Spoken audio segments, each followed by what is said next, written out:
6 on Super Talk 99.7, and you are hearing the actual sounds of protests that took place earlier today at the state capitol. Not just in the hallway, not just by the people who came there to protest, which is their First Amendment right, also by members of the state legislature who tried to take over the operating session that was underway. There's a lot to unpack here. These people are upset. They are gun activists, anti-gun activists, and they are angry. But at some point, it got so out of control that 2 sitting members of the House of Representatives tried to take over a session with a bullhorn. On the line right now to try to tell us exactly what happened here and sort of separate the events as they went down is the Speaker of the House, Cameron Sexton. Mr. Speaker, thank you so much. I won't keep you very long because I know you're still very busy up there. But what happened? You're welcome. Well, I mean, you had a group that called people a student event today, and so they had a lot of students come up, and they were protesting. They were okay at the beginning and shouting and screaming, which is, we've heard that a lot over the years. And then what you had is you had 3 members of the Democrat caucus that was trying to incense them and increase the intensity of it over the course of the day up until those 3 members interrupted our session and walked into the well and pulled out a bullhorn and really started trying to incite a riot into the House chamber. Well, let's name some names. Who were they? Well, the 3 that were in the well was Representative Justin Pearson, Representative Justin Jones, and Representative Gloria Johnson were the 3 that were in the well. Is there obviously there are House rules about decorum and the way things are supposed to operate. This would be clearly in violation of those House rules? Yeah, totally in violation of House rules. We also had earlier in session people in the gallery that were we had to rule out of order a couple times based on them trying to disrupt us, and we gave them warnings as well. And ultimately, at the end, we had to remove everybody from the gallery. And then the 3 members in the well did break House rules on many different instances in what they did today. And we took a brief recess, had conversations with the Democrats, and told them they needed to solve it today, but we were not going to adjourn and not finish the people's business. And some of them in leadership wanted us to adjourn, but I refused, and Leader Lambert and Chairman Faison both refused, that we weren't going to adjourn and allow 3 people to disrupt what we're supposed to be doing there that day. Well, can you tell me, would there be any action taken against the 3 members who have violated the rules of the House? Yes, we've never had this before. And so we've had members who had fought, from their desk and yelled and screamed, and we've calmed down. We've never had anything like this, I think, in the history of the General Assembly, even in the income tax days. You had a lot of people outside, but no member inside the chamber that acted this way or tried to do this. And I will remind you, at least 2 of these individuals were talking about January 6th a couple of years ago, and about how Republicans were insinuating riots and everything, and that people needed to be removed from office. And yet here they come today and do worse and do it on the House floor. And there are actions that we can take, and there's actions that we will take in the coming days or weeks. What can you give me any detail about what kind of options are available to you as Speaker? We're going to go back and look at the video. We're going to document everything. We're talking to everybody that was involved, that was protecting. We had members who were trying to go outside the chamber and was being assaulted and being pushed and spit on as they were just trying to go to the restroom or try to leave the chamber today. And so we're going to go back and look at everything. It can be anything from remove them from committees and do anything like that. It could be the censure, and ultimately we have the right to expel them if that's the way we want to go. Do you think it will reach that point? It very well could. We're going to have conversations with leadership. We're going to give it a little bit of time for people's emotions to calm down, but there's a very good likelihood it could be that. Well, Mr. Speaker, I promise to keep you only a short while, but given the events of the day, I felt it was important to hear from you about how things might go forward. Thank you so much for joining us here on The Drive. Greatly appreciate it. Well, hey, Brian, one last thing what I would tell you is those members that tried to break up the House today and bring people on the floor to do whatever they wanted them to do, they actually thought that we were going to handcuff them and walk them out, which is what they wanted to do. And so we handled it. We got through it, but it's not over. So I would also imagine that you have high praise for the State Patrol and the way they handled the situation and throughout the day handling the situation. Absolutely. They were in force. We knew something was brewing based on the intel that we had and what was going on. Didn't know that that's what it would be, but I praise the troopers who were there to protect the members of Republicans and Democrats. And I will tell you, there are Democrats who disapprove of what they did, and they're just as mad at them. But unfortunately, there are some Democrats who are making comments that is protecting them and trying to say what they did was just, some good stuff for democracy. And I don't think we can allow that to happen.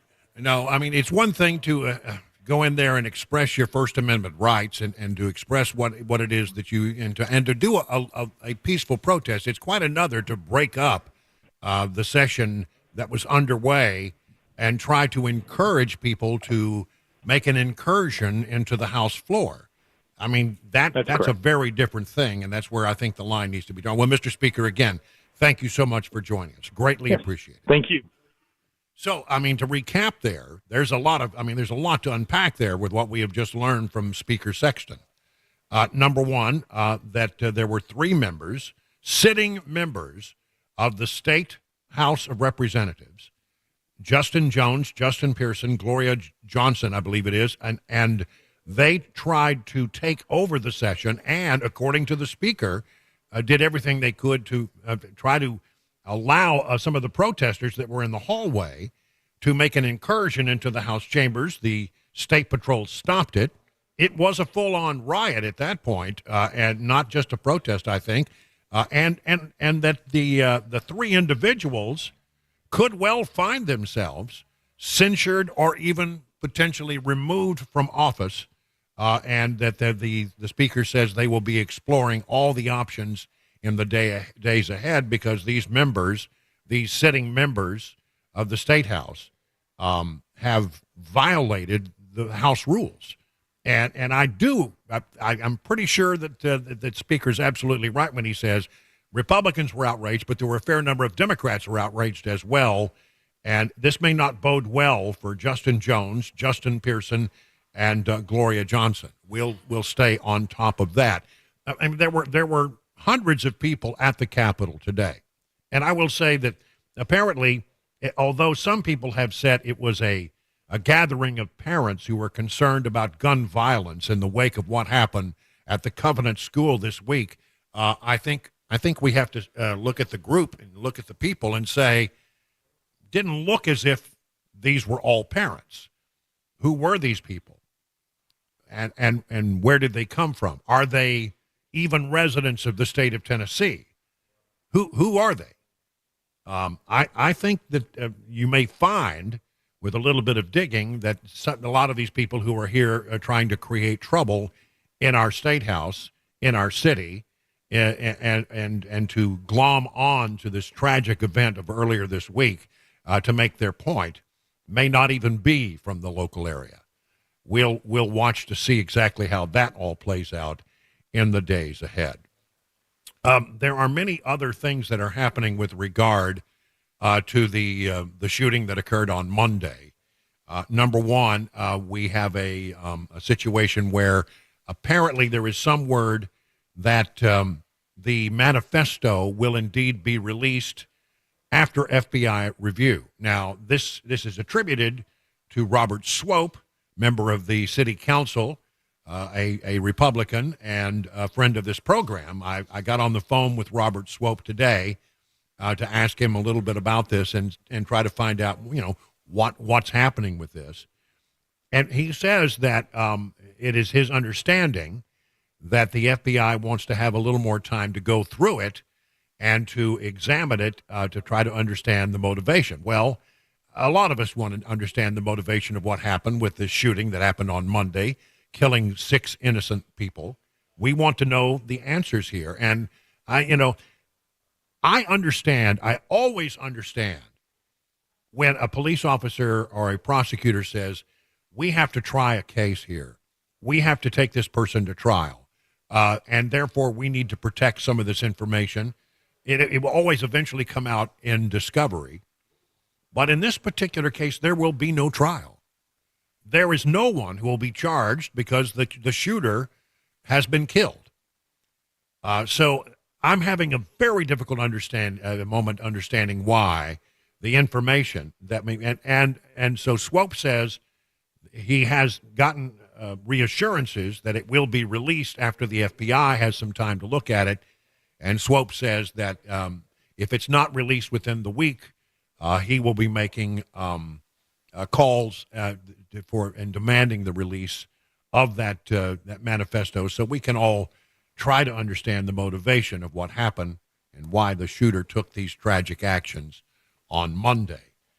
There are other details that we need to go about and get information about that are sort of related to this. The National Trans Day of Vengeance protest, an activist demonstration in support of the transgender community. They call it the Trans Day of Vengeance. Will go forward in the nation's capital, even though there has been this mass shooting in Nashville involving a transgendered individual. They say they will push forward for it with the demonstrations, and I think their ultimate plan is to end up at the Supreme Court. There has been another new development on the transgender bill in Kentucky. As you know, we passed a transgender bill that said you cannot have transgender surgery in the state of Tennessee until you turn the age of 18, until you are a legal adult. In Kentucky, Republican lawmakers passed a similar bill. It was vetoed by the governor, and the state legislature has overridden that veto, so it will become law as well in the state of Kentucky. So, I mean, what an interesting day. Now, in addition to all of that, in the last few hours, as you heard in our newscast, we've been able to obtain the 911 calls. This is going to be a little intense, and we're going to play some of that for you when we come back. Right now, it is 20 minutes past the hour of 3 o'clock on Super Talk 99.7 WTN.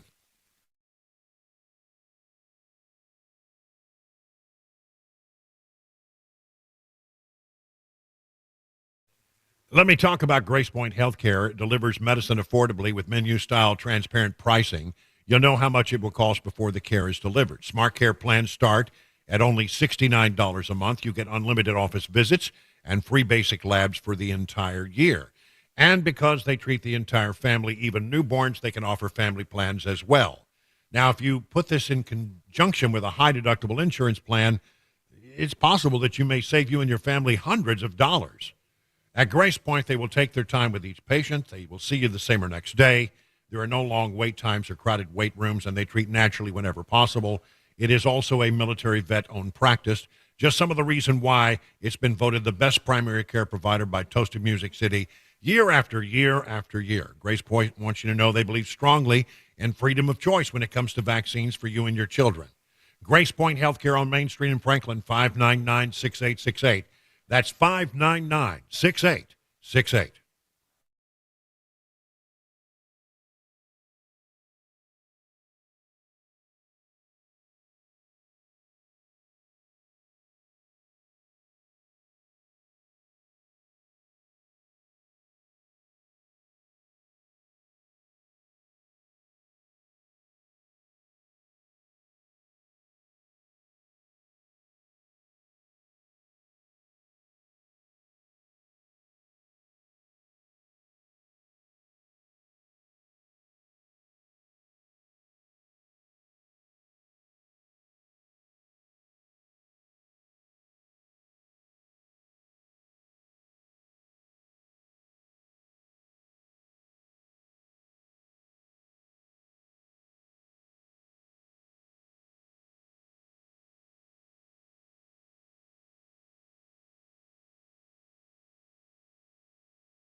Speaker of the House Cameron Sexton joined the drive and talked about how protests and rallies got out of hand today on the General Assembly, and 3 members of the Democrat caucus were a part of that. That and more 3:30 right here, Super Talk 99.7 WTN. And actually, I think that perhaps the really interesting thing about that is that they will face some kind of investigation because they have violated the rules of the House and could well be removed from their positions as sitting members of that body. It'll be very interesting to see how that all plays out. We are still trying to come to a greater understanding of what happened on Monday at the Covenant School. And today, the police department has released some of the 911 calls. And this is intense, but we have been able to edit up in a way that I think will make it okay to listen to. And we've edited this for time to get rid of some of the gaps so you get the basics of what was going on. But we're going to play out some of that for you right now. If there are young ears within the sound of the radio, you might want to, make sure that they don't hear this and tune out for a moment or two and then come back. But once again, here are the 911 calls, some of them that we've been able to process thus far. Hello, Metro 911. What is the location of your emergency? Covenant Presbyterian Church, active shooter, Covenant Presbyterian Church. Up on the hill off Hillsboro Road. A teacher just said there was an active shooter. Okay, so 33 Burton Hills Boulevard in Midtown across the Hillsboro Pike and 7 Hills Boulevard, and where inside the... Yes, hang on just a second, please. They entered in between where the sanctuary is and the overhead entrance.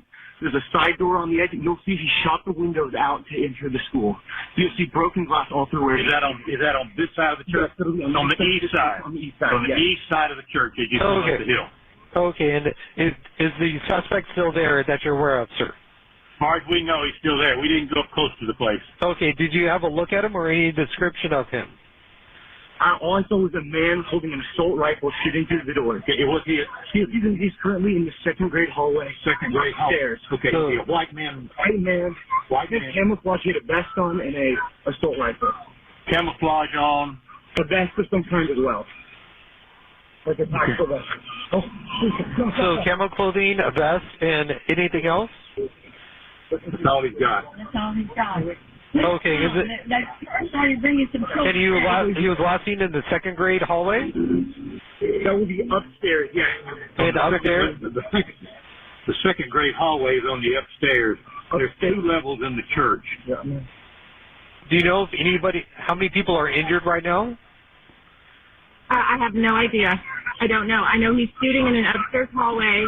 Okay, and approximately how many shots have you heard? A lot of shots. If you had to guess, like 20, 50, 100?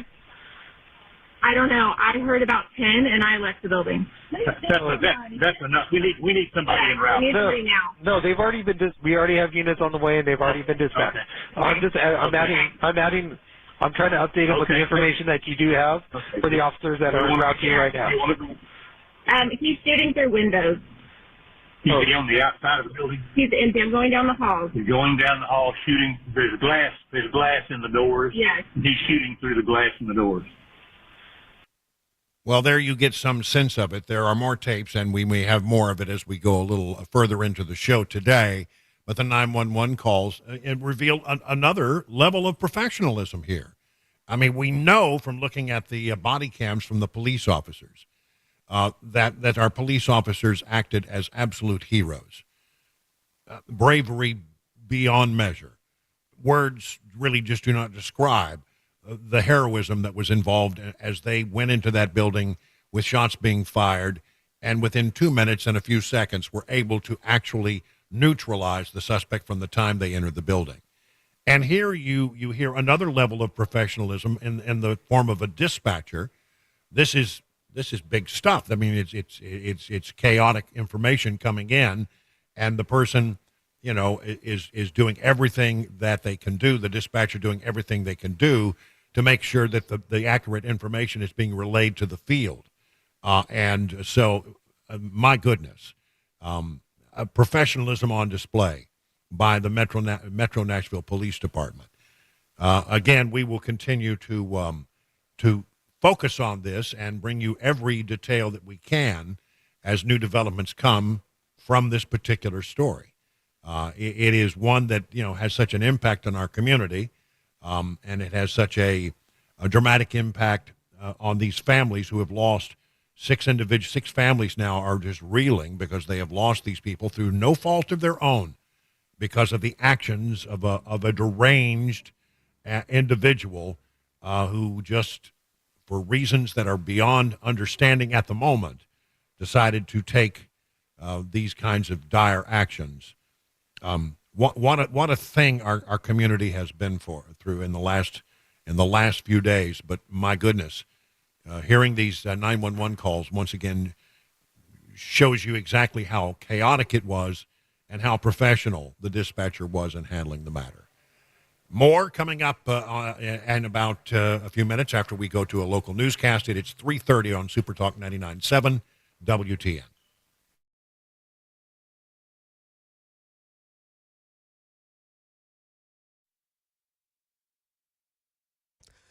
30 minutes after the hour of 3 o'clock, I'm Mac Morey with your top story. 72 degrees, a beautiful day in Nashville. Expecting some possible severe weather in the form of thunderstorms and strong wind tomorrow.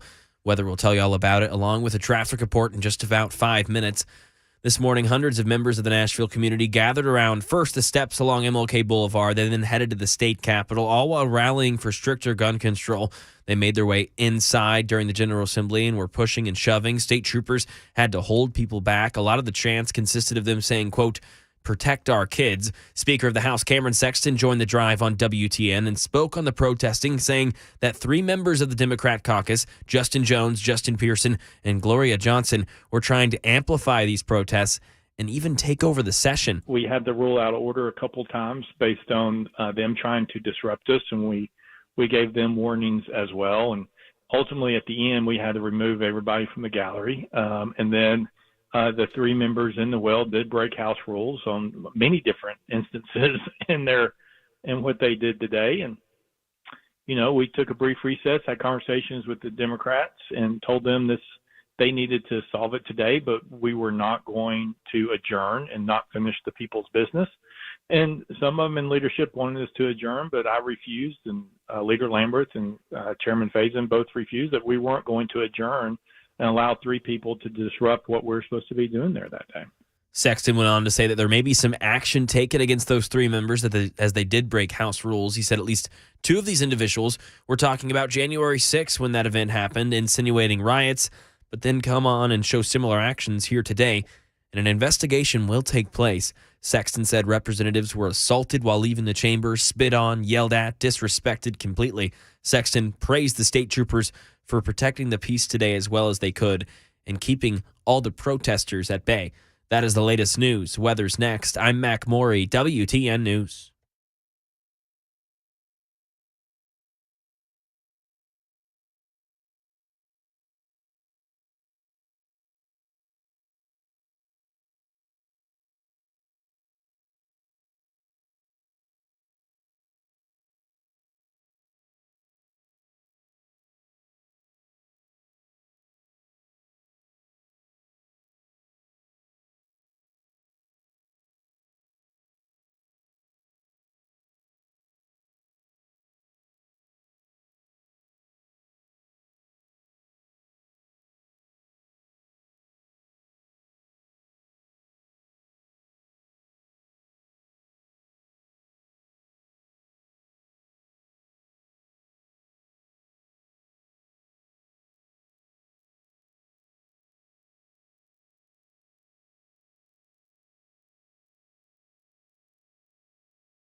Let me tell you about the Wellness Institute of Nashville. Dr. Kevin Mitchell is my doctor. He can be your doctor as well. We'll start by giving you the phone number, 615-246-5009. And you should call that number and set up an appointment. Now, here's how it will work. You'll get a consultation, cost you $23. That's an exam, consultation, x-rays if needed. You can bring in an MRI report to review if you have one. Dr. Mitchell will go over your condition and come up with a custom healing recovery plan. And then guess what? If it involves non-surgical spinal decompression, right now and for a limited time, these treatments are half price off. That's right. I mean, there's no reason to wait any longer. Get rid of your back pain, your neck pain, and whatever you got there with at 50% off. No surgery, no injections, no addictive painkillers at the Wellness Institute of Nashville. Again, that number is 615-246-5009. And you can learn more by going to their website, painisbad.com. If you have a 401k at work, chances are you've seen something called a target date fund. Now, the idea behind a target date fund is if you're going to retire in a specific year, let's say 2030, all you do is put all your money in that fund and you don't even have to think about it. Set it and forget it is the idea. Now, one of the things that I warn people about regarding these types of funds is many times they're not nearly as diversified as you think.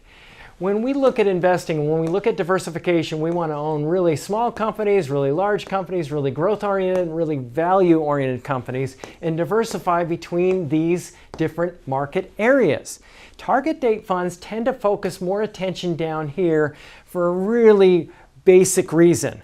It sells better. Because you're investing in very big, well-known U.S. companies, what happens is investors tend to like to look like the market, as we say. And the problem, though, is when we do that is we can go very long periods of time. 1966 through 1982 is one example. More recently, 2000 through 2012, where large U.S. stocks had no return, where other market segments actually did quite well. So one of the things that happens is when we invest in a target date fund, we may be overly concentrated and have more risk than we really realize. So if you want to learn more about our approach to investing and financial planning and how we educate investors, go to paulwinkler.com and set up a free 15-minute phone call, or you can call 615-851-1950.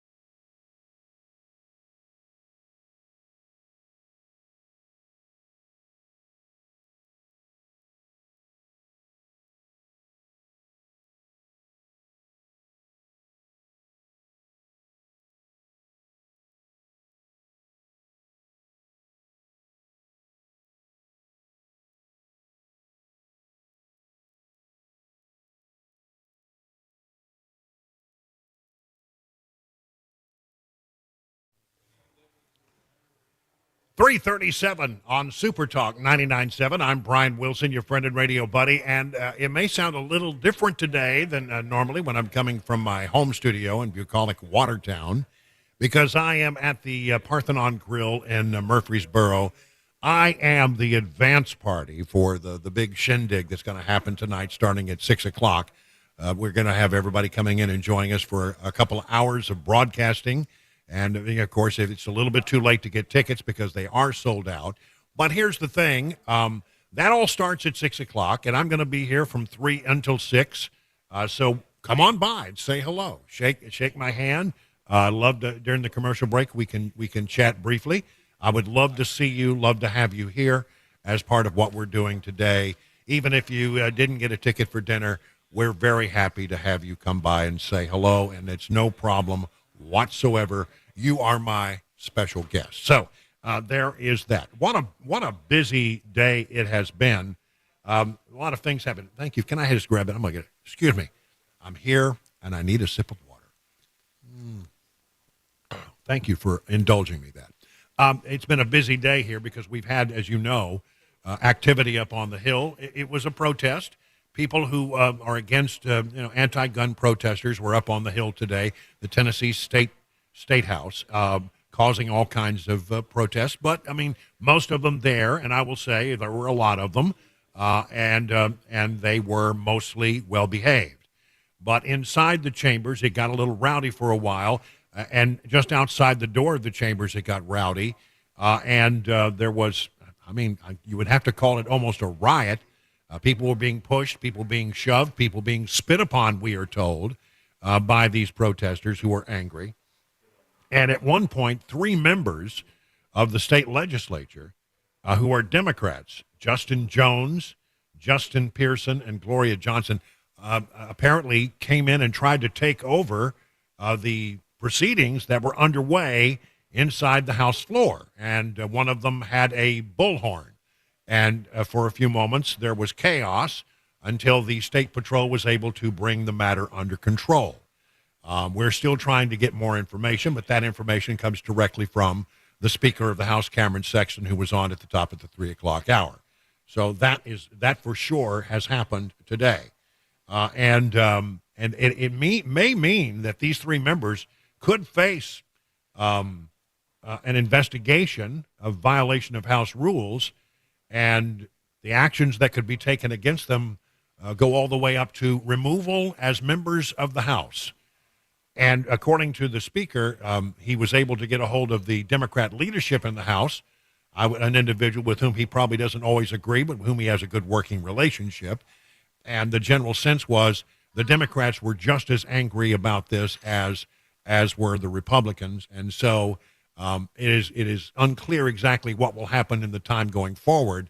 But I would say that House members Justin Jones, Pearson, and Gloria Johnson have apparently made people very angry, and they could well face expulsion from the body as a result of their actions today. Again, the protests were rowdy and got a little rough at times. And some people have compared it to the events of January 6th. I think that's going a little bit in a different direction. I think there was a different kind of protest. But nonetheless, it was out of control, and you would have to call it at times the behavior to be something of riotous in that nature.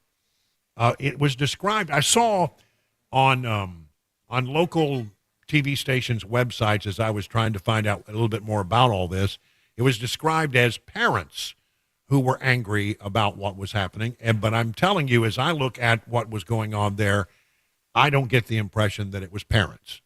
It seemed to me that it was people who were there, and maybe my hunch, and this is a hunch, I don't have this locked down, I wasn't there, but I have a feeling if you check the driver's license of a lot of people who were there protesting today, you would find that not many of them are from our area. Some, perhaps, but not many. That is often the case when these things happen here in Tennessee. So again, First Amendment rights, everybody has them. On January 6th, there were people outside the Capitol, and I was there, one of them, as a witness, but there were very many people who came there to peacefully protest, and some of the people who came to the Capitol today here in Tennessee were there to peacefully protest. Some took it too far, and it's very, very unfortunate that happened right here in our state. Now, apparently, I understand things are under control. Great work by the State Patrol, which is responsible for maintaining order and security at the state capitol. If you've ever been there, you know they take that job very seriously. And so that is something that was happening there. The other new development, of course, is that we now have more details about the shooting on Monday. The first bit of it being that we have been told that the manifesto will indeed be released. The source on this is Robert Swope, a member of the Metro Council, who told me in a phone call today off the air that he believes that he's been given the reassurances that it will be released when the FBI is complete with it, and says if they don't, I will demand that they be released, and we'll see how that goes. I think that's important to have a more complete understanding. Yesterday, I asked that the 911 calls be released, and they were released today. And we're in the process now of going through them. to make sure that we can put these on the air. You know, some of these things, as you might imagine, very chaotic. We don't want to put anything on the air that hasn't been vetted and hasn't been, checked to make sure that it's okay to broadcast and okay for people to hear. So we're in the process of doing that now.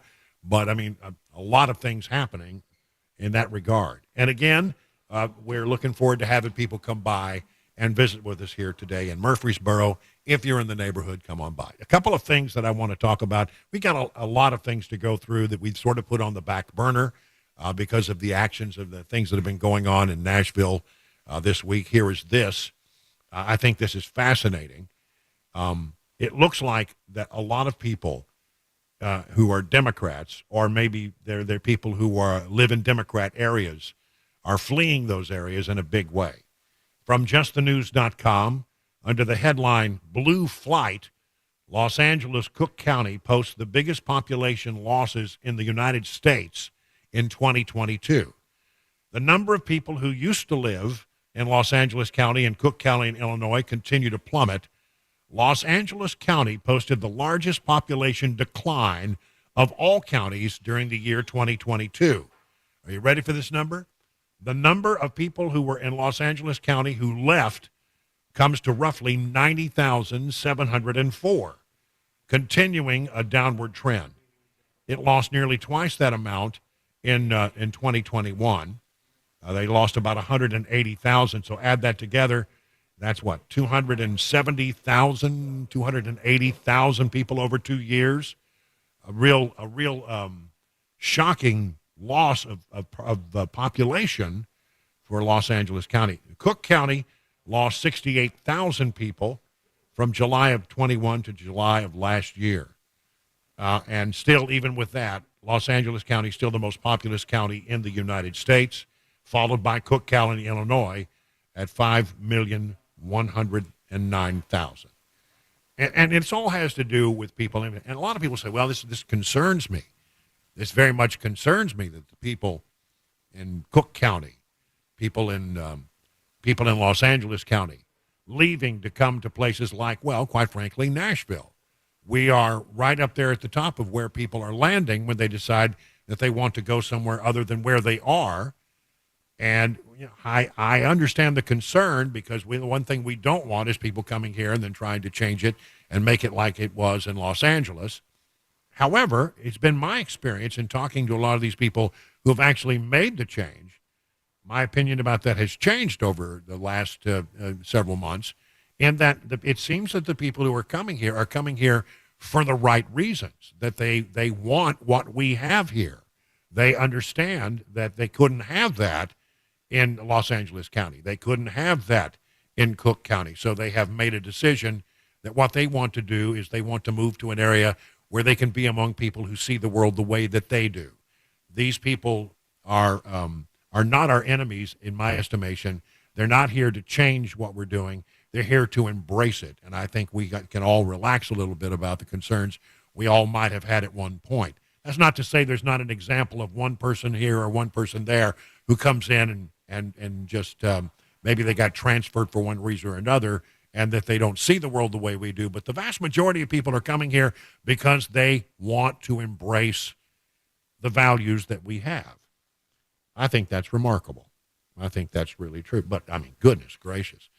I remember years ago, this is an old story. It even predates the time that I spent in that community.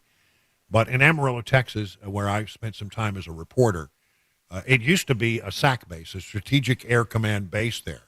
In fact, Amarillo Airport still has one of the largest runways in the country because it was once a Strategic Air Command base, and they launched big bombers out of there. But they closed down the base, and as happens when they close down a base, a lot of people leave to go elsewhere because they no longer have a job that's connected to the base. And there was a sign that was put up that said, "Will the last person leaving Amarillo please turn off the lights?" And I sort of feel like they ought to put up a sign like that in Los Angeles. They should put up a sign like that in Cook County, Illinois. "Will the last person leaving L.A. please turn off the lights?" Because there are a lot of people who seem to be leaving and looking for something different than what they had. And I think we are the beneficiaries. We are the beneficiaries of that. It's now 49 minutes past the hour of 3 o'clock on Super Talk 99.7 WTN.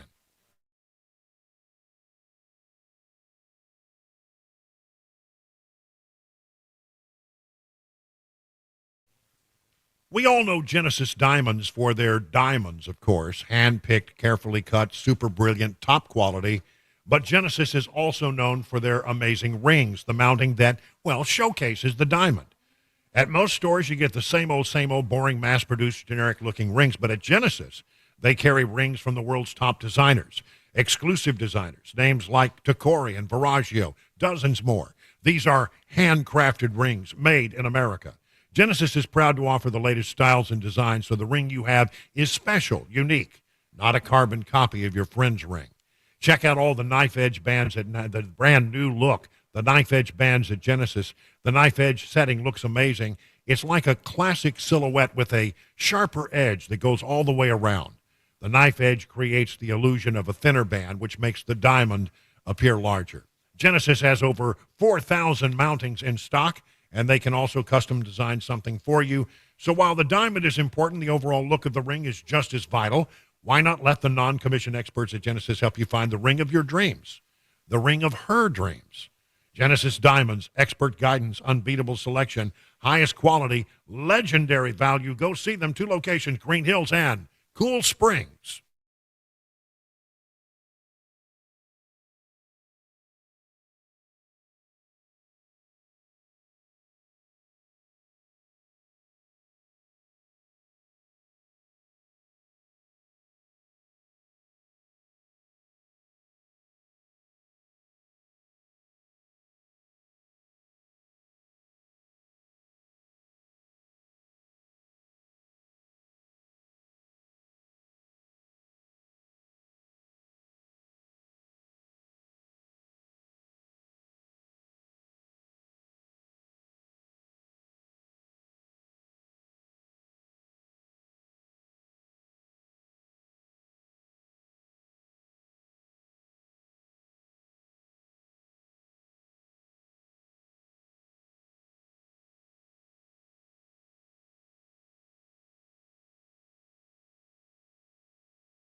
Gun control rallies get out of hand at the state capitol, and some members of the Democratic caucus and the state representatives, their tenure could be in jeopardy. That and more for Super Talk 99.7 WTN. It is 56 minutes now past the hour of 3 o'clock. What a week it has been here in Nashville and in our surrounding area. We feel very close to what happens at Fort Campbell, Kentucky. And, of course, if you haven't heard, a tragic accident overnight. 2 aircraft flying what they call a routine training mission out of the Fort Campbell military base collided, apparently. And both of the helicopters were lost, and all 9 people aboard are dead. There are no survivors from the crash. They're currently in the process of notifying families of those involved, adding they won't immediately announce any further details about casualties. As you know, of course, the Fort Campbell is home to the 101st Airborne Division. It sits right on the Kentucky-Tennessee border, just 60 miles northwest of Nashville proper. And apparently this is nighttime training. The crews were flying after dark, and according to the Wall Street Journal, using night vision goggles. The helicopters landed in an open field across from a residential area. There were no additional casualties from the crash beyond that, and a team of investigators have been brought in. And as you might imagine, there will be a complete investigation of everything that happened here to try to understand better how this happened and how 9 souls lost their lives. As I say, a tough week in Nashville and the Nashville area with this very sad news. It is now 57 minutes past the hour of 3 o'clock on Super Talk 99.7 WTN. It's that time of year again when the housing market starts to heat up, with rates and home prices finally coming down over what they were last year. Accurate Mortgage is predicting that competition for homes among buyers may be as fierce as last year, if not more.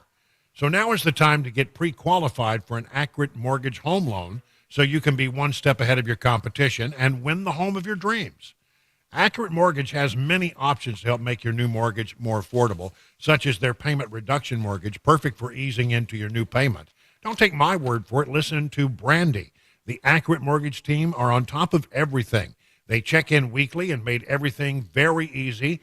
I will most definitely use them for any future home purchases. That's right. For more details, visit Accurate Mortgage today at AccurateMTG.com. Accurate Mortgage Group, a division of Acopia LLC, an equal housing lender. NMLS number is 4664.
Four o'clock, Mac Morey with your top stories. Right now, 71 degrees and a beautiful day in Music City. Expecting some severe weather tomorrow night after the sun goes down. Lots of wind, strong storms. Complete weather and traffic coming up just a few minutes. Hundreds of members this morning of the Nashville community gathered around the first steps along MLK Boulevard. They then headed to the state capitol while rallying for stricter gun control. This follows the Covenant School shooting on Monday. They made their way inside the state capitol during the General Assembly. They were pushing and shoving, state troopers having to hold people back. A lot of the chants consisted of, quote, protect our kids. Speaker of the House Cameron Sexton joined the drive on WTN, spoke on the protesting, saying that 3 members of the Democratic caucus, Justin Jones, Justin Pearson, and Gloria Johnson, were trying to amplify the protests and take over the session. Multiple rules of out of order occurred. Warnings were issued, and ultimately everyone was removed from the gallery. The representatives made that decision, and they decided not to adjourn. And to finish out what they set out to do today, there could be action taken against these Democrats. Yeah, we're going to go back and look at the video. We're going to document everything. We're talking to everybody that was involved, that was protecting. We had members who were trying to go outside the chamber and was being assaulted and being pushed and spit on as they were just trying to go to the restroom or try to leave the chamber today. And so we're going to go back and look at everything. It can be anything from remove them from committees and do anything like that. It could be the censure, and ultimately we have the right to expel them if that's the way we want to go. Sexton said they want to give some time for emotions to calm down, but there's a good chance something will happen in response to these events today. He mentioned that these Democrats wanted to be handcuffed and walked out. And the session today consisted of speaking on school safety and improving it here in Tennessee. State Representative Scott Sapicki also joined WTN on the Matt Murphy Show and mentioned using funds for grants on private schools to get them some of the safety features that a lot of public schools in the state have been fortified with. We have the ballistic tape that is on the glass doors to make sure that if a bullet hits them, they don't shatter. We have the automatic entry locks that you have to go before a camera. Like you see on people's doorbells, you have to have a camera that they can look at, and then they will buzz you in, but you have to show your driver's license first. The reason why you have to show your driver's license first is because they run it through a system called Raptor, I believe it's called, that scans the TBI database to see if there's any once warrants, if there's any restrictions on you. And then you have to identify who you are, and they have to ask you, well, who are you here to see? But they don't buzz you into the school. You get into a middle chamber that is lockable, and they can hold you there and restrain you there until, if there's an issue, the SRO can show up. Sapicki says those funds are available. He says SROs are another factor in the children's safety at schools. That's the latest news. Traffic and weather upcoming. I'm Mac Morey, WTN News.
Well, good afternoon, everybody. It is 7 minutes now past the hour of 4 o'clock, hour number 2 of The Drive.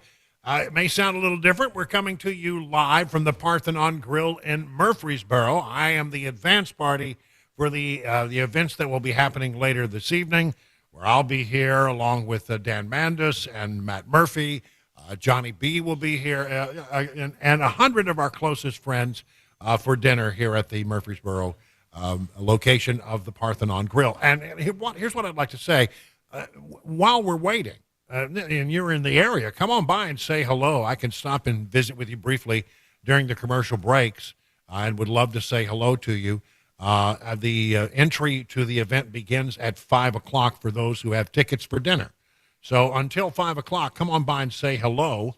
Love to have you here. Love to spend a few moments chatting with you. Now, boy, again, this week has been a hell of a week, especially starting with the events at the Covenant School on Monday. And now there have been continued elements of that story that we've continued to learn more about each and every day. Chris, I'm going to call a talent audible here and ask you to pull up the 911 calls because I think this is perhaps the freshest information we have. Now, we are getting a lot of information, and I will say to the Nashville Police Department, much of what you've done has been very transparent, and I applaud it. I think it was great that you put out the body cams because when you have information, it cuts down on wild speculation. And what we found when we saw the body cams was a police department working at its very best. Patrol officers, not a SWAT team, just a well-trained patrol officers arriving on the scene. And within 2 minutes of arriving on the scene and entering the building, 2 minutes and a few seconds, they were able to take out the assailant and keep the carnage from being much worse than it could have been.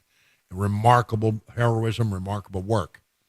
We're getting another glimpse of that by looking at the 911 calls and listening to them. We have gone through these to edit them to make sure they're okay for air, and we have edited them somewhat for time because there are times where there are gaps in the recordings. Then we're trying to save you a little time there. So we have, I think, how many, Chris, can you tell me how many calls we actually have? It's 3 total phone calls, yes. All right, so we'll run through them and go through them one at a time. Here is phone call number 1. Hello, Metro 911. What is the location of your emergency? Covenant Presbyterian Church, active shooter, Covenant Presbyterian Church up on the hill off Hillsboro Road. A teacher just said there was an active shooter. Okay, so 33 Burton Hills Boulevard in Midtown across the Hillsboro Pike and 7 Hills Boulevard, and where inside the... Yes, hang on just a second, please. They entered in between where the sanctuary is and the overhead entrance. There's a side door on the edge. You'll see he shot the windows out to enter the school. You'll see broken glass all through where. Is that on this side of the church? Yes, on the east side. On the east side. On the east side of the church, as you come up the hill. Okay, and is the suspect still there that you're aware of, sir? As far as we know, he's still there. We didn't go close to the place. Okay, did you have a look at him or any description of him? All I saw was a man holding an assault rifle shooting through the door. Okay, he's currently in the second grade hallway. Second grade upstairs. Okay, so, a white man. White man.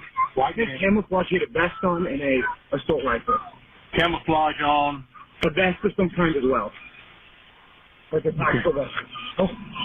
So camo clothing, a vest, and anything else? That's all he's got. That's all he's got. Okay, is it? And he was last seen in the second grade hallway? That would be upstairs, yeah. And upstairs? The second grade hallway is on the upstairs. There's 2 levels in the church. Yeah. Do you know if how many people are injured right now? I have no idea. I don't know. I know he's shooting in an upstairs hallway. Okay, and approximately how many shots have you heard? A lot of shots. If you had to guess, like 20, 50, 100? I don't know. I heard about 10, and I left the building. That's enough. We need somebody in route. We need 3 now. No, they've already been. We already have units on the way, and they've already been dispatched. Okay. I'm trying to update them with the information that you do have for the officers that are en route to you right now. He's shooting through windows. Is he on the outside of the building? He's empty. I'm going down the hall. He's going down the hall shooting. There's glass in the doors. Yes. He's shooting through the glass in the doors. Well, that's call number one. Again, kudos to the dispatcher. I mean, we saw professionalism on display on the part of the police officers, no doubt. Now we also can add to that a tremendous amount of professionalism shown by the dispatchers in what you can only describe as an absolutely chaotic situation. Here is phone call number 2. 911, what is the address of your emergency? 33 Burton Hills Boulevard. Is that at Covenant School? Yes. I think we hear gunshots. I think you hear gunshots. Okay. All right, 1 second for me, okay? Have you counted the gunshots? Do you know how many? It sounds like somebody's shooting guns. Okay, you're still hearing shot. You're still hearing shots? No, it sounds like they stopped at the moment. Okay. Are you in a safe spot right now? I think so.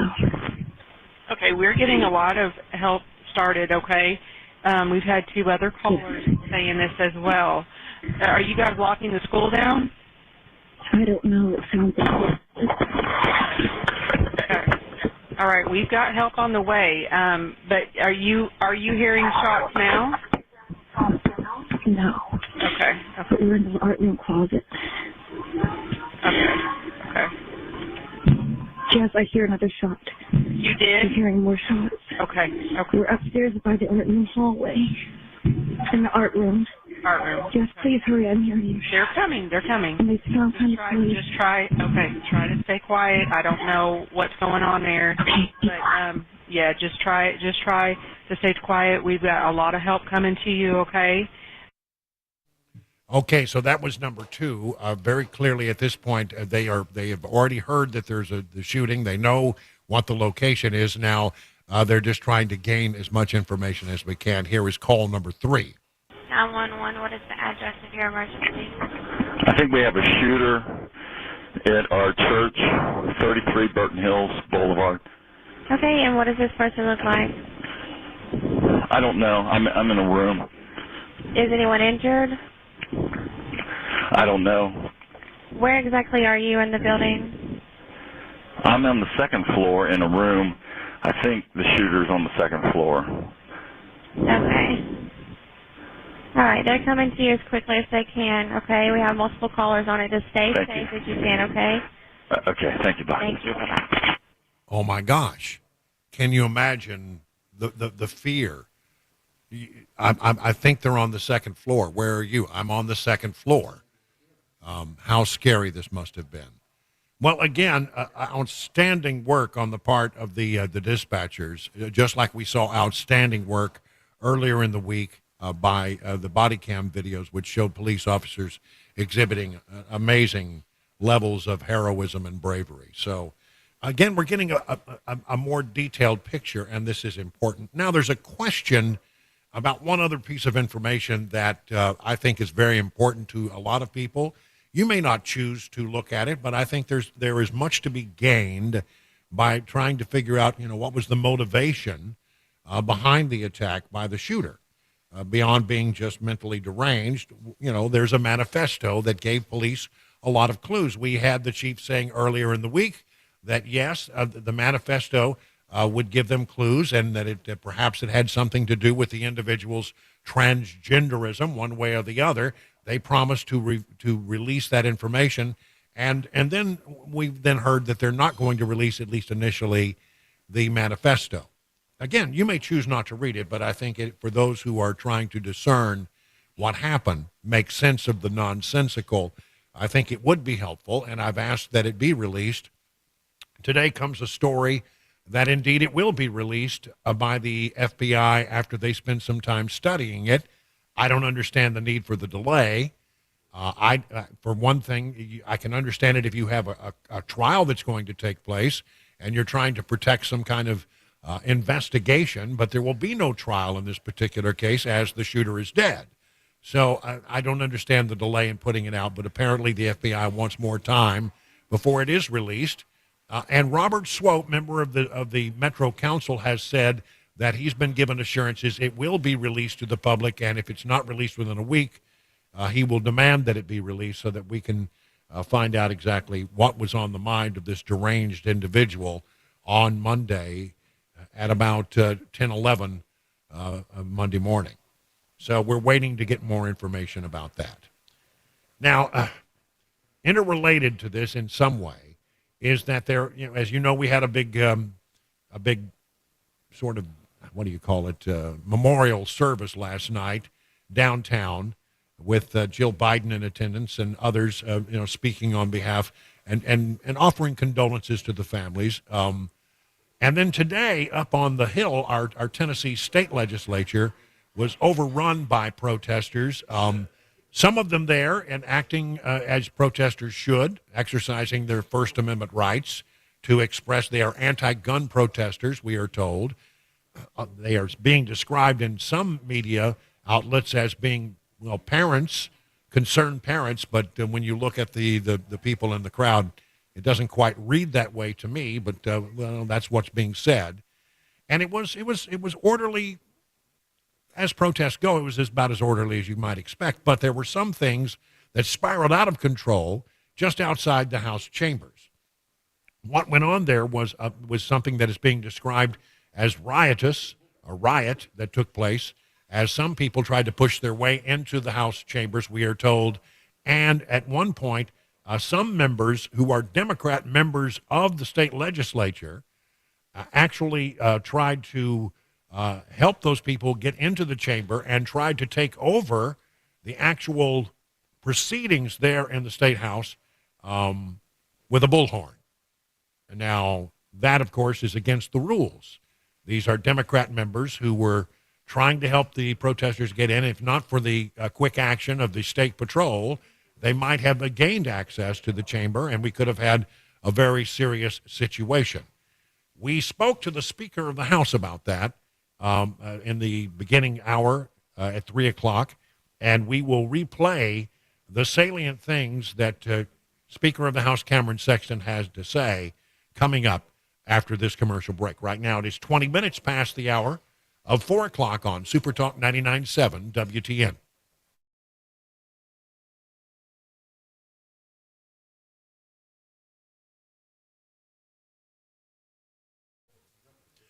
All right, let me tell you about Everseal. What is Everseal? Well, it's a new technology. Well, it's actually an old technology. It's been around for a very long time. And it's been used in industrial applications. But the folks at Everseal found a way to use it at your home or business so that you can seal up your concrete, can seal up your wood. The process starts by a deep cleaning. They go all the way down to your wood or concrete to bring it back to look as new as it can ever look. And then they apply their patented seal material. It will absorb all the way through to become a permanent part of your wood and concrete to prevent any further deterioration for the next 30 to 50 years. I said years. Wow. It's got a 25-year manufacturer's warranty on it. So, why not seal it one time and be done? I mean, would you rather spend time doing this every year, or would you like to do it one time and then be finished? Well, if this sounds like something that you want to investigate, and I can't imagine why you wouldn't, why don't you reach out to Steve Nelson and the team over at Everseal? Very easy to reach them, 1-844-EVER-USA. That's 1-844-EVER-USA. And you can learn more by going to their website, ever-seal.com.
Some unprecedented actions took place today in Tennessee's General Assembly. Some suspensions could be in order for members of the Democratic caucus. We'll tell you all about it right here, 30 minutes after the hour. Super Talk 99.7 WTN. I mean, it was a very interesting day at the State House as there were protesters who gathered and things spiraled out of control. Some of these people were said to be anti-gun activists, and now coming from you can hear them in the background. This is exactly what it sounded like, the protests in the hallway.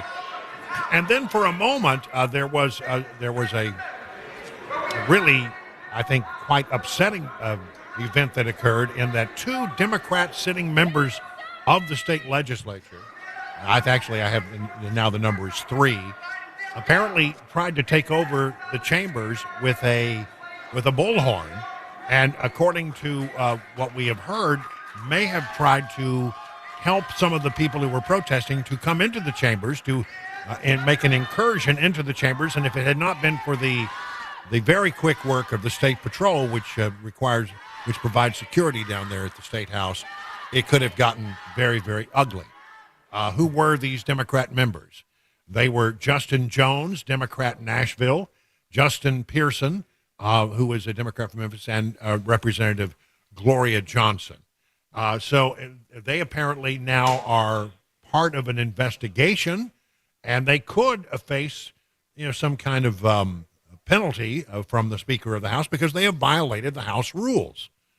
And we spoke to the Speaker of the House, Cameron Sexton, about this at the top of our show in the 3 o'clock hour. Here are the salient points of that interview. Well, I mean, you had a student event today, and so they had a lot of students come up, and they were protesting. They were okay at the beginning and shouting and screaming, which is, we've heard that a lot over the years. And then what you had is you had 3 members of the Democrat caucus that was trying to incense them and increase the intensity of it over the course of the day, up until those 3 members interrupted our session and walked into the well and pulled out a bullhorn and really started trying to incite a riot into the House chamber. Well, let's name some names. Who were they? Well, the 3 that were in the well was Representative Justin Pearson, Representative Justin Jones, and Representative Gloria Johnson were the 3 that were in the well. Obviously, there are House rules about decorum and the way things are supposed to operate. This would be clearly in violation of those House rules? Yeah, totally in violation of House rules. We also had earlier in session people in the gallery that we had to rule out order a couple times based on them trying to disrupt us, and we gave them warnings as well. And ultimately, at the end, we had to remove everybody from the gallery. And then the 3 members in the well did break House rules on many different instances in what they did today. And we took a brief recess, had conversations with the Democrats, and told them they needed to solve it today, but we were not going to adjourn and not finish the people's business. And some of them in leadership wanted us to adjourn, but I refused, and Leader Lamberth and Chairman Faison both refused, that we weren't going to adjourn and allow 3 people to disrupt what we're supposed to be doing there that day. Well, can you tell me, will there be any action taken against the 3 members who have violated the rules of the House? Yeah, we're going to go back and look at everything. It can be anything from remove them from committees and do anything like that. It could be the censure, and ultimately we have the right to expel them if that's the way we want to go. Do you think it will reach that point? It very well could. We're going to have conversations with leadership. We're going to give it a little bit of time for people's emotions to calm down, but there's a very good likelihood it could be that. Well, I mean, it was completely out of control. Here is how the Tennessee Star has written it up. A riot at the Tennessee State Capitol stopped by state troopers Thursday as State Representative Justin Jones and at least 2 other far-left Democrat state representatives encouraged a crowd of more than 1,000 protesters to breach the Tennessee House of Representatives chamber floor during a gun control demonstration.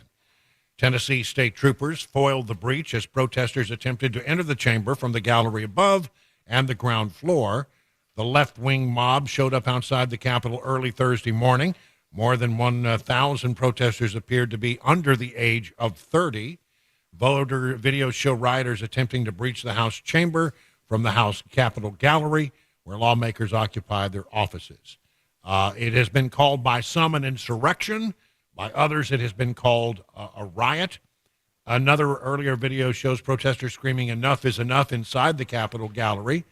Sources tell the Tennessee Star that activists, lawmakers, including Justin Jones, Justin Pearson, Gloria Johnson of Knoxville, were involved in the riot. The statement is confirmed by a cell phone video of the event and confirmed, as you heard, by the Speaker of the Tennessee House, Cameron Sexton, who was on our show just a short time ago.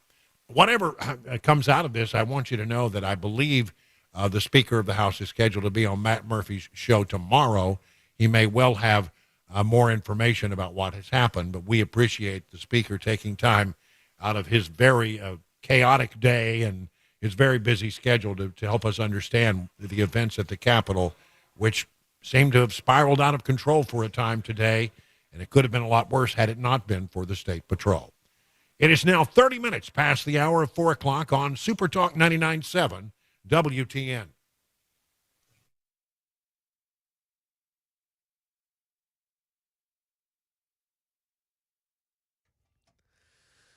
.430, Mac Maury with your top stories. Right now, 72 degrees, a gorgeous day in Nashville. Weather, traffic, just a few minutes. You heard Brian Wilson just talking about it, but some House rules were violated today during Tennessee's General Assembly among state representatives. Speaker of the House here in the volunteer state, Cameron Sexton, said on the drive that 3 members of the Democratic caucus, Justin Jones, Justin Pearson, and Gloria Johnson, amplified anti-gun protesters into what became chaos for a brief moment. Pushing, shoving took place just outside of the chambers. Those 3 members attempted at letting protesters in and taking over the session with a bullhorn. Here's Sexton on the unprecedented events today. We've had members who had fought, from their desk and yelled and screamed, and we've calmed down. We've never had anything like this, I think, in the history of the General Assembly, even in the income tax days. You had a lot of people outside, but no member inside the chamber that acted this way or tried to do this. And I will remind you, at least 2 of these individuals were talking about January 6th a couple of years ago and about how Republicans were insinuating riots and everything and that people needed to be removed from office. And yet here they come today and do worse and do it on the House floor. And there are actions that we can take, and there's actions that we will take in the coming days or weeks. Those 3 members are in jeopardy of suspension. And another tragic event happened last night in Kentucky. Just after 10 p.m., 2 black helicopters crashed into each other, killing 9 soldiers. One of those 9 has now been identified. It was a routine medical rescue training mission, and that man has been identified as Caleb Gore from North Carolina. Here's Channel 4's Michael Warwick with some information on that lost soldier. Written tribute from Caleb's father really speaks volumes as to the kind of man and soldier Caleb was. His dad says he loved the Army and especially had a passion for rescuing people and giving them medical attention. His father wrote, quote, "He was a real-life Captain America with the only desire of his heart to rescue those in harm's way," end quote. Caleb was about to become a registered nurse and train others. There were 5 soldiers in one helicopter, 4 in the other. That is the latest news. Weather's next. I'm Mac Maury, WTN News.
Let me talk about the folks over at Legend Steakhouse. What a great place. Have you been to Legend Steakhouse in a while?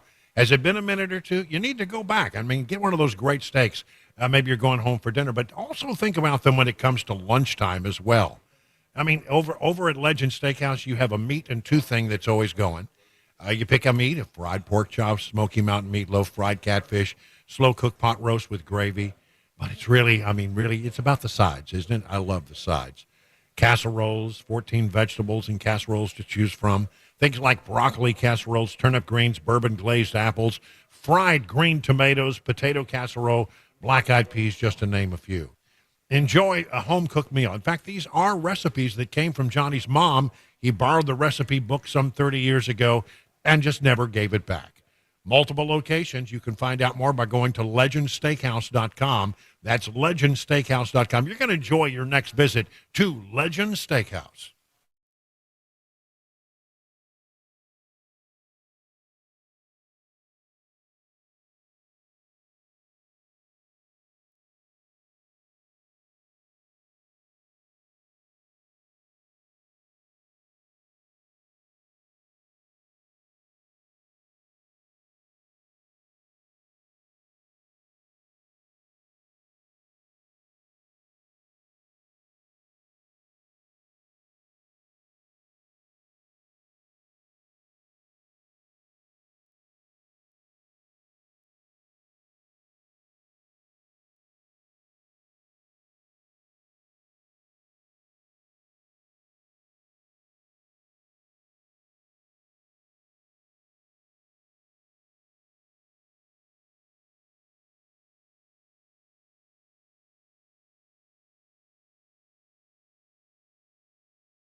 You know, we all know Genesis Diamonds for they're diamonds, of course, hand-picked, carefully cut, super brilliant, top quality. But Genesis is also well known for their amazing rings. You know, that's the mounting that showcases the diamond. At most stores, you get the same old, boring, mass-produced, generic-looking rings. But at Genesis, they carry rings from the world's top designers, exclusive designers, names like Tacori and Verragio, dozens more. These are handcrafted rings, made in America rings. And Genesis is proud to offer the latest styles and designs, so the rings you have is special, unique, and not a carbon copy of your friend's ring. So check out the all-new knife edge bands at Genesis. The knife edge setting looks amazing. It's like a classic silhouette with a sharp edge that goes all the way around. The knife edge creates the illusion of a thinner band, which makes the diamond appear larger. Genesis has over 4,000 mountings in stock. They can also custom design something for you. So while the diamond is important, the overall look of the ring is just as vital. Why not let the non-commissioned experts at Genesis help you find the ring of her dreams? Genesis Diamonds, expert guidance, unbeatable selection, highest quality, and legendary value. Go see them in Green Hills and Cool Springs.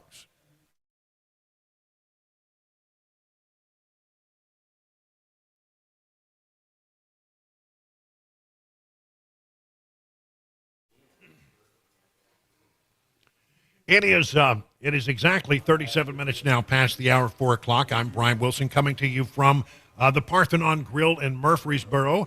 I am the advance party for the events of later tonight when we'll be joined by Dan Mandis and Matt Murphy, and I think Johnny B is going to be here. A great turnout. And joining me here at the table, the second talent to arrive, and we use the word talent in our station very loosely. Air quotes. That's right, air quotes. Dan Mandis is with us. Hello, Dan. Hello, Brian. How are we doing? I'm doing really well. But you know what? I just wanted to stop and talk because, you know, you work the mornings and I work the afternoons. We rarely get to see each other. It's been a hell of a week. Yes. It's been something else. It has been a rough week. Yeah. And in fact, I was saying to somebody a few minutes ago, it's only Thursday. I feel so extraordinarily beleaguered after all of this. And well, I mean, and we're dealing with the broadcasting and getting the details and the information out, so we're involved in covering the story. But I think the entire community feels that way, quite frankly. Oh, I do. This is not, one of the things that I've noticed, and I don't know if you've noticed this, but there seems to be sort of like a 6 degrees of separation thing going on with the families affected, where I can count 4 or 5 people that I know that know somebody who was impacted. Yeah. And it's just, it's sad, it's tragic, it's infuriating. There's so many different emotions all wrapped up into one story, and we have to, number one, make sure that we get our facts right and do everything that we do as journalists and broadcasters, and also be responsible and also cover this in a way that makes WTN and the community proud. Well, and to that point, I mean, it is, people are sort of interested in, and sometimes we like to pull back the curtain and explain to people how we go about it. I mean, when this all started to come down, I mean, I literally was in the car in my truck, and I immediately turned right around and went back home. I was only a few blocks away. Went back home and started getting logged in. I know you logged in. I think you had gotten home already. Pamela Furr was on the air, and everybody, and Matt Murphy went to the scene. Yeah. And so we just, everybody, as we say in our business, it's a term we use. It's a basketball term. We all crashed the boards to try to make sure that we could get. And when you have people who've been around broadcasting for a while, everybody sort of picks a lane and starts developing information, and then you learn how to share it. But we have to be so very careful, Dan, and I know that there was frustration among some of the people who were listening because they were seeing things on social media about the shooter that we were not in a position to report because we could not absolutely confirm it. We have to be very careful. We're broadcasters. We have a license.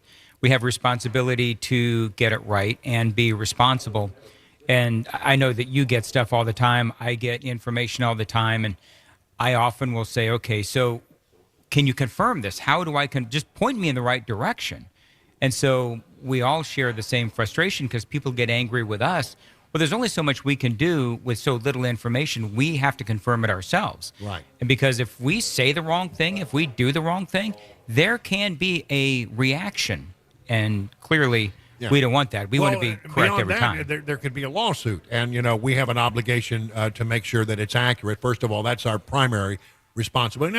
Now, look, and as I said that day, and I'll say it any time we're in the middle of breaking news, it's entirely possible that some of the information that we are getting, which even comes from what would normally be very reliable sources like the police department, et cetera, may actually turn out over the long haul to be incorrect. Right. That our job is to refine it, and in the moments of chaos that are occurring, where we're trying to separate fact from fiction and what is accurate from what is inaccurate in a way that may not meet the expectations of the audience who wants everything now. Yeah. And so I think we have to be very careful. And I don't think we had to walk anything back. I don't think we've had to walk anything because in these instances, you do look back on the broadcast and say, okay, what did we get right and what did we get wrong? I don't think we got anything wrong, did we? No, I don't think so. Yeah. And would be happy to. I mean, we reported it as it was reported to us. I think somebody took issue with my description of the guns, but I was going with the description the police had, and then somebody said they saw a picture of the weapon and they thought it was a slightly different weapon. Beyond that, I don't think that I've had to walk anything back or take anything back. Where are you, Dan, on this? It's a delicate question. Hey, real quick, Brian, some breaking news. The New York grand jury has just now voted to indict former President Donald Trump. Well, as they say, breaking news changes everything. There's news. Can you give us any more detail on it? Is that I'm just working on it right now. Okay, then more information available as we can get it. Are you surprised by that? Because we were told the grand jury wasn't even going to meet for another month. Yeah, that's exactly right. And all indications have been, there were all the stops, and then there's rumors that they were going to start up again. Then they got back and they had, another witness or two, and then they were going to go away for a while and recess or whatever it is.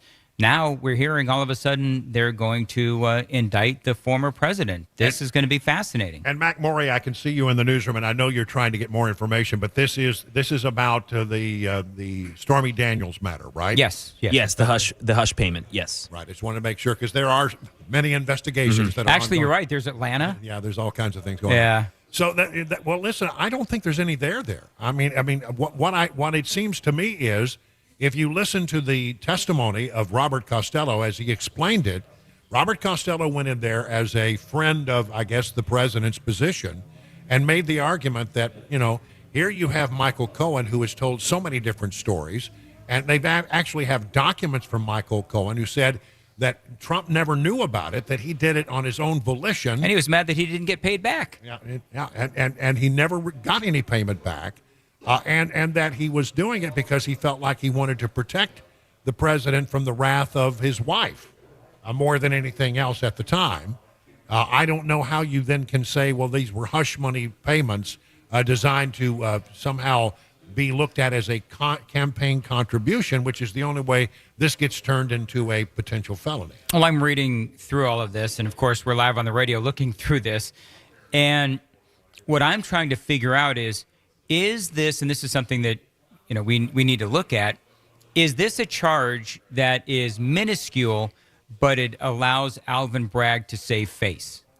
In other words, we went through all of this and Trump coming out saying, I'm going to get arrested, and all of the drama that we've seen for the past many months. Is this simply put a charge to help Alvin Bragg save face? And it's something that really, on the overall scheme of things, is not all that big of a deal. And so we're just now compiling. But Alvin Bragg, make no mistake,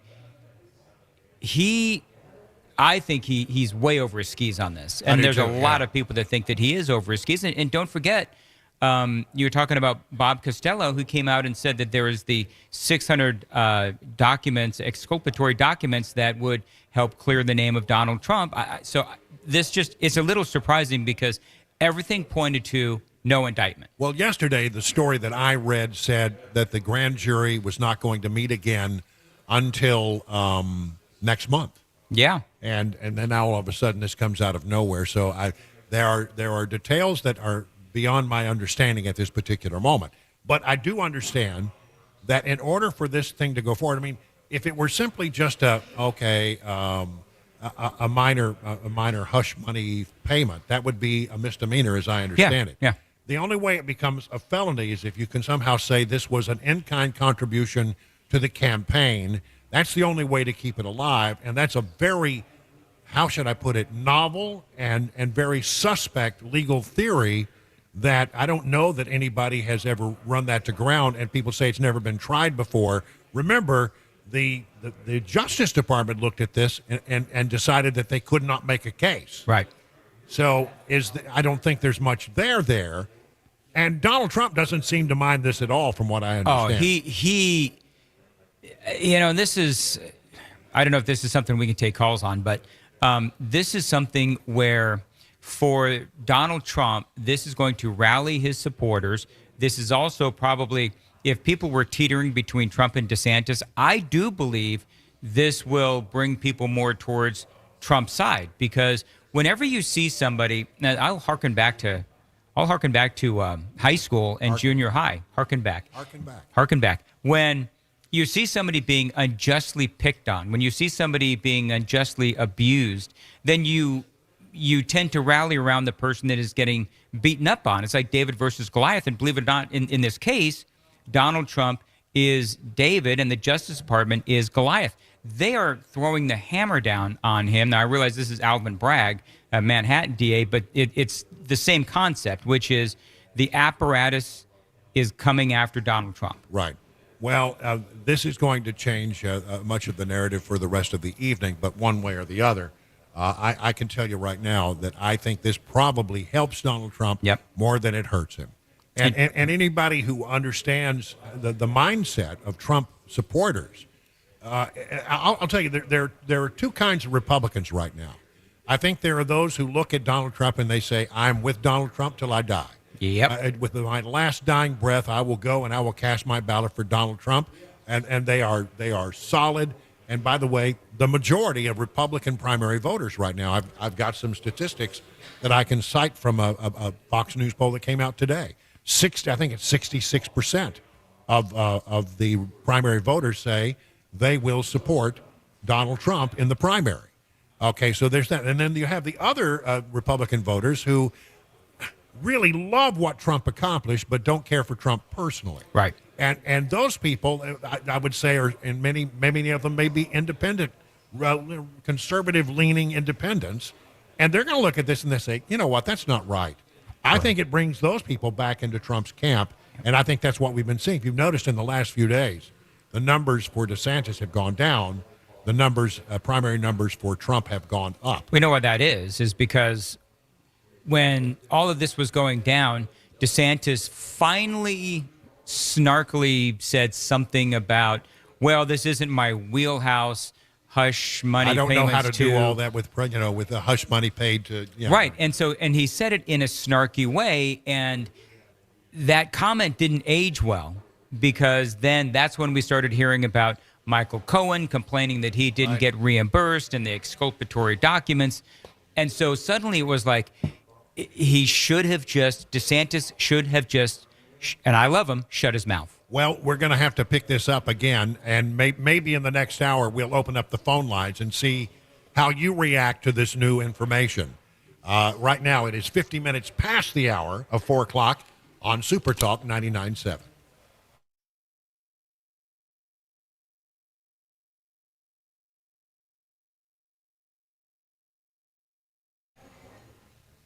Let me tell you about the folks over at DT McCall's. And right now they've got the big mower sale going on at the Lebanon store between now and April 1st, April Fool's Day. The spring season is upon us, and now's the time to start thinking about your outdoor lawn equipment.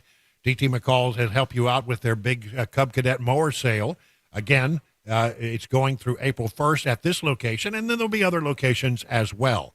You should know that DT McCall & Sons is ranked as the top Cub Cadet dealer in the United States. You can find Cub Cadet riding mowers with 42, 60, 72-inch decks for those large lots that you might have, or you could get a Cub Cadet walk-behind mower if you have a smaller lot.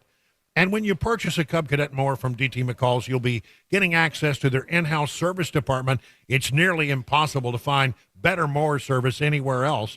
So with a large selection of Cub Cadet mowers, free delivery, and an in-house service department, it's an easy choice. Again, all the way through April 1st, you can get your best deals on Cub Cadet mowers at the Lebanon store of DT McCall. 5 convenient locations. Go to their website for more details, dtmccalls.com.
the General Assembly here in Tennessee.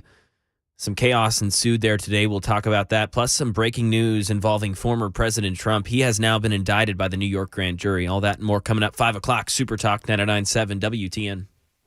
Well, we'll continue to stay on that story as well as bring you the very latest of what's been going on in our own backyard here today. A very busy news day. Again, this has been almost an exhausting week when you look at all of the different kinds of stories that have broken and the things that we've been reporting on, starting right off the bat with Monday morning. We'll stay on top of it. We'll bring you all the information that we have. We'll open up the phone lines in the next hour to see how you feel about this new information that apparently the president, former president of the United States, has now been indicted by a New York grand jury. It is 57 minutes now past the hour of 4 o'clock on Super Talk 99.7 WTN. Well, it is that time of year. I mean, I tell you, I got up this morning, and it was cold. It was flat cold, like in the upper 20s at my house. And then, a short time later, sun came out, and now, it's quite pleasant over at the house. You need your heating, you need your air conditioning, you always need your plumbing, don't you? Well, if any of that stuff goes awry, why don't you reach out to Busy Bee Plumbing, Heating, and Cooling, your official Rude Pro partner. You're not going to find a better value on HVAC or plumbing repair or replacement if that's what's needed. If you have to replace a system, 12 months, same as cash with approved credit. You probably want to think about becoming a member of the Beehive Club. I sure am. I'm glad that I am. You get 3 thorough maintenance services on your systems, one aimed at heating, one aimed at cooling, one aimed at plumbing. No overtime charges 24/7, 10% off all repairs. Busy Bee Plumbing, Heating, and Cooling is your official Rude Pro partner. For satisfaction guaranteed, call Busy Bee Plumbing, Heating, and Cooling, 775-7833, online at busybeehvac.com.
Five o'clock, Mac Maury with your top story. 74 degrees, a absolutely beautiful day in Nashville. Some possible severe weather headed here tomorrow night after the sun goes down. Strong thunderstorms, strong speeds of wind, and even a tornado threat. Weather and traffic coming up just a few minutes.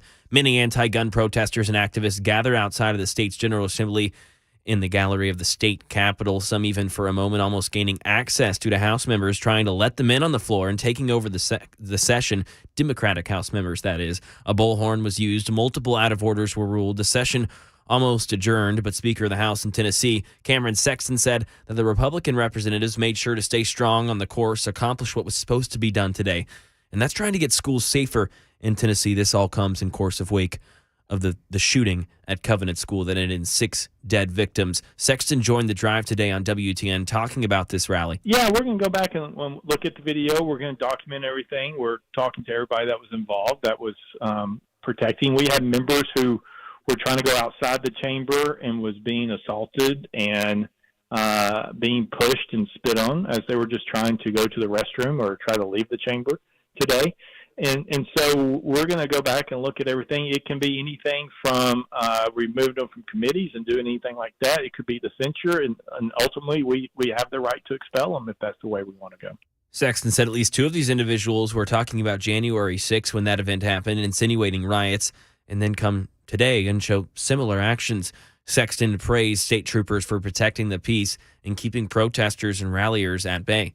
And some breaking news. Former President Trump has now been indicted by the New York grand jury. Aaron Katursky reports from the Big Apple. The indictment of former President Trump makes him the first former American president to face criminal charges. The Manhattan case involves the accounting of the $130,000 hush payment to porn actress Stormy Daniels in the closing weeks of the 2016 campaign. When Trump reimbursed his then attorney Michael Cohen, Trump allegedly documented the payments as routine legal work. When Cohen pleaded guilty to federal charges, he said the hush money was meant to insulate Trump's campaign from a potentially embarrassing account of an affair that Trump has long denied. And in Kentucky, one of the 9 soldiers who died in yesterday's Black Hawk helicopters crash there in what's being called a routine medical rescue training mission has now been identified as Caleb Gore. Gore was about to become a registered nurse and train other soldiers. He leaves behind a wife and his parents. There were 5 soldiers in one helicopter, 4 in the other. Channel 4's Courtney Allen is in Fort Campbell and spoke to veterans there on how they're feeling. The veterans tell me, well, they do not know the 9 people who lost their lives last night. They say it's so close to home. Now, we caught up with these veterans earlier today at Smoking Eagles Cigars. The owner there says it's the only military cigar lounge in the country. And while we were there, we chatted with the veterans who told us it is always hard when a soldier dies, especially because they know exactly these types of training exercises they're going through, as well as the risks. And that is the latest traffic and weather on the way. I'm Mac Morey, WTN News.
Well, good afternoon, everybody. It is 7 minutes past the hour of 5 o'clock on Super Talk 99.7. I'm Brian Wilson, and we are live down at the Parthenon Grill in Murfreesboro, where you can hear that a lot of people have gathered in order to join us for our evening event. And so we're going to be talking to some of those people here because they're, and Kirby, that is really booming through on my microphone, if you could help me out just a bit. We're going to be talking to people here about the event, but also about the breaking news that we have at this hour with regard to President Donald Trump now being indicted. The first time that a sitting former president or a sitting president has ever been indicted in the history of the United States in a really questionable case being brought by a Manhattan district attorney. We'll give you all the details on that, but we also want to open up the phone lines to those who are listening out there in Radio Land, 615-737-9986. My question for you, does this change anything for you? Does it make you support Trump more? Does it make you think twice about supporting Trump? I think I know the answer, but it'll be interesting to hear what you have to say, your chance to get online and share with the audience what you think about all this. And in the meantime, while Dan Mandis is here, and he's going to go out and talk to some people in the crowd about this, but let me just give you the basic information. This, according to Fox News, former President Donald Trump has been indicted as part of the Manhattan District Attorney Office year-long investigation, possibly for hush money payments. Manhattan District Attorney Alvin Bragg has been investigating Trump for hush money payments made leading to the 2016 election. Bragg is investigating the $130,000 payments made to adult film actress Stormy Daniels, and also investigating the $150,000 payments made to a former Playboy model by the name of Karen McDougal, according to Fox News. Hush money payments made both to McDougal and Daniels were revealed and reported by Fox News in 2018, and those payments had been investigated by the U.S. attorneys in the Southern District of New York and by the Federal Election Commission, and they chose not to bring any charges out of that. This is different. This is a very novel legal idea being brought forward by Alvin Bragg, the DA in New York, because trying to make this a felony case requires that they prove that it was somehow a benefit to the campaign. These are legal arguments that were considered by others and thrown away. So it will be interesting to see exactly how this all happens. Donald Trump, one has said in the past that he welcomes this investigation. He's happy to have this investigation. One suspects Donald Trump would be very happy to have a situation where he got his perp walk, his picture taken, this mug shot, I guess if you'd call it, and that he's ready to have that explanation. I think it helps him more than it hurts him. What say you? We'll go to the phone lines in a moment. Dan Mandis is in the audience with the group that is already starting to arrive for our event, which starts at 6 o'clock. Dan, why don't you ask a few people out there in our radio audience? So I got Tom here. Tom is from Murfreesboro. And Tom, you just heard Brian set it up. What do you think about Donald Trump being indicted? First of all, I don't think he's going to end up in jail. He won't be convicted. He may not even be arrested. Indictment just means he's been indicted. But if by some chance he does end up in jail, I think this is a foolish move for the Democrats because it'll put a Republican in the White House in 2025. If Donald Trump runs and is nominated, he'll lose because he can't win. And if he doesn't win the nomination and somebody else runs on the Republican side, I fear that Donald Trump will run anyhow and split the vote, and that'll put a Democrat in the White House. There you go. I think you have a good sense of it. This is back and forth. Now let's go to the phone line. Talk to Andrew in Hendersonville. Andrew, you're on with Brian on the drive. What do you say, Andrew? Well, to answer your question, it does affect who I will vote for. I believe in the legal process, and obviously there must be enough evidence for a grand jury to indict. And Trump said it himself multiple times when running the second time that he ran for president, that anybody that is being investigated by the FBI does not deserve to serve in the top commander-in-chief of the United States. And so I view it as a kind of a slap in the face, if you will, to what he already has gone on record as saying, kind of hypocritical of him. All right, Andrew, we appreciate that viewpoint. Thank you very much. Dan Mattis, why don't you find me someone else out in the audience who wants to talk about this and has an opinion they'd like to offer. Anybody else want to talk about Trump being indicted? I think we have a shy crowd. Oh, here, come Brian. on.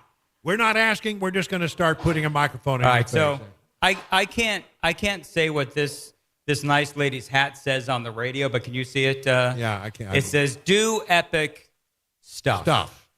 Which is exactly what Alvin Bragg is trying to do. Do you have a comment on Donald Trump being indicted?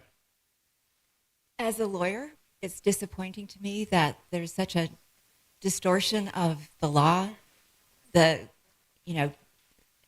Federal law, state law. He didn't have the jurisdiction to do to go with the federal law. The state law, the statute of limitations has run out. And I was listening to your show the other morning, and you had somebody on named Matt, and he said, I wouldn't even describe this as hush money. He would say a nuisance reimbursement. But if it wasn't Donald Trump involved in the situation, when Michael Avenatti tried to pull the same thing with Nike, it was extortion, and he was charged on 25 counts of extortion. But it's Donald Trump, and now it's hush money, which is a derogatory kind of spin on what happened. Now getting away from the legalities, I'll ask the same thing I asked Tom. Do you think this is going to help or hurt Trump? Oh gosh, I think we should ask other people that question. Well, anybody else? All right, so I feel like Phil Donahue whenever I do this. All right, so do you think this he will... had more hair, Dan. Thanks, Brian. What's your name? This is Dale. And Dale, do you think this will help or hurt Trump? It'll help him. What doesn't kill you makes you stronger. All right. Thank you very much for that. To the phone lines we go again. Aubrey calling in from Murfreesboro, right here in the borough. Aubrey, what do you think about all this? Does it help or hurt the president of the United States to have these charges brought against him? Brian, I think it will help him because most people that have got a whole picture from this all the way back to 2015 knows what kind of witch hunt they've had after him since the beginning. They finally think they've got something that has got him, and they don't. What bothers me is the fact that it's allowed to happen. But what I think is that they are not afraid of what he has done in the past, but what he will do once he is reelected, because he is determined to clean out as much of the corruption as he possibly can. And I have fully supported him since 2015 and continue to support him. Aubrey, thank you so much. How about Kevin in Nashville? Kevin, hello, you're on with Brian on the Drive. What do you think, Kevin? Yeah, there's not any circumstance where I'll be voting for Trump. And if he's the GOP nominee in the next election cycle, I'm having serious doubts of even voting at all. Well, you would normally vote Republican, or would you consider yourself a Democrat? Absolutely. I am a true Republican in every sense, but he does not deserve a second term in my book. What he did do was give us the playbook on how to deal with the Democrats in Washington, but from the midterm elections, from what I've seen, the Republicans still haven't learned their lesson. All right, Kevin, thank you so much for the call and that perspective. Greatly appreciate it. Bill in Lebanon. Bill, you're on with Brian on the Drive. What do you say, Bill? Hello, Brian. Go ahead. What's your thought? Well, I think it'll help him, and that's my thought. I'm not a political analyst like a lot of people here on your show, but I'm going to tell you, they've been after that man ever since he even started running for president, and they're not going to let up. but he's got a strong backbone, and I believe everything he's done for this country has been what we've needed. It's not what people wanted, but it's what we've needed, I felt. All right, Bill, thank you so much for the call. I greatly appreciate your thought on this. Breaking news, in case you're just joining us, the district attorney in Manhattan has leveled an indictment against the former president of the United States, the first time a president, sitting or otherwise, has ever been indicted in the history of the country. Although many people look at the charges and they believe that, well, these charges are, to excuse the bad pun, trumped up, that there's really no there from a legal standpoint, and that may never actually hold up in a court of law. But how does it impact your thoughts about Donald Trump? Mike in South Pittsburgh, you're on with Brian. Mike, what do you say? What's your thought on all this? Well, I tell you what, I'm not calling President Trump a criminal, but I mean, what the heck? We got one in there now. All right, fair enough. So the old saying, you can indict a ham sandwich. He's going to be indicted, but it's not going to hold water. There's nothing there. Like you say, there's nothing there. It really does seem as if this is a very unusual legal argument that's being made, one that I don't think is going to hold up over the long haul. But I do appreciate your call there. Listen, we got time for one more there. David in Hendersonville. David, you're on with Brian on the drive. What do you say? How you doing, Brian? Doing well. Well, the gentleman just called and said that Trump gave him the playbook, but yet he's not going to vote for him. You got a lot of people out there that have a very short memory of what Trump done for this country, and he's the only one that's done what he's done for this country. Well, I'm going to vote for him again the third time, because I'm not just going to, the man, he might send out a mean tweet, so be it. He can send it out. He gets the job done. And if he can't back a man that's going to get the job done, you just need to move out the country as far as I'm concerned. David, thank you for the call. Let's ask our audience by their applause. Do you agree with what David just said? And or do you disagree? You're allowed to share that as well. Interesting reaction here from this group. Well, listen, this is unexpected news today. The last we heard, the grand jury was not even going to meet until sometime next month, maybe the end of the month. We thought that it was over, but this came out today as sort of a surprise. And as we say in radio, breaking news changes everything. It is now 20 minutes past the hour of 5 o'clock on Super Talk 99.7.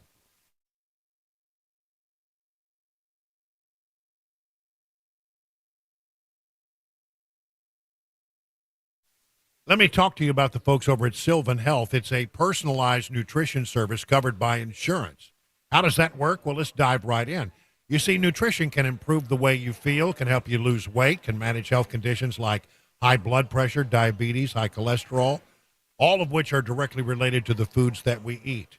And this is where Sylvan comes in. They can connect you with a registered dietitian, help put together a nutrition plan for you without forcing you to cut out all the foods that you love. Now, your dietitian will provide tools such as meal plans, shopping lists, restaurant guides.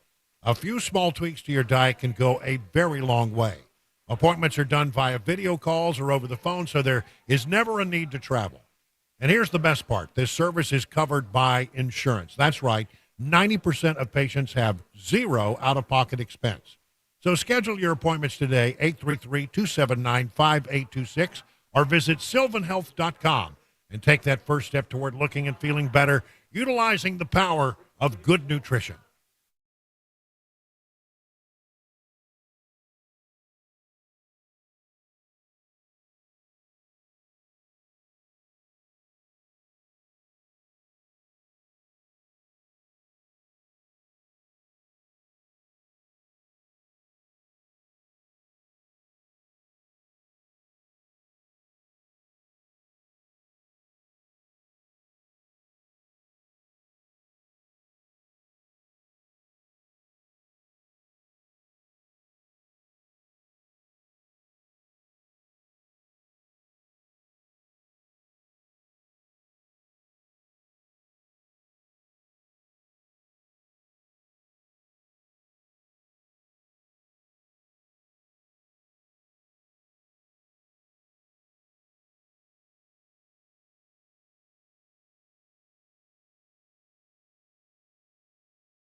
Some protests and anti-gun rallies at the state capitol shortly turned into what seemed maybe more riot-like, and former President Donald Trump has now been indicted on charges related to payments made to an adult film actress, Stormy Daniels. That and more 5:30 right here. Super Talk 99.7 WTN.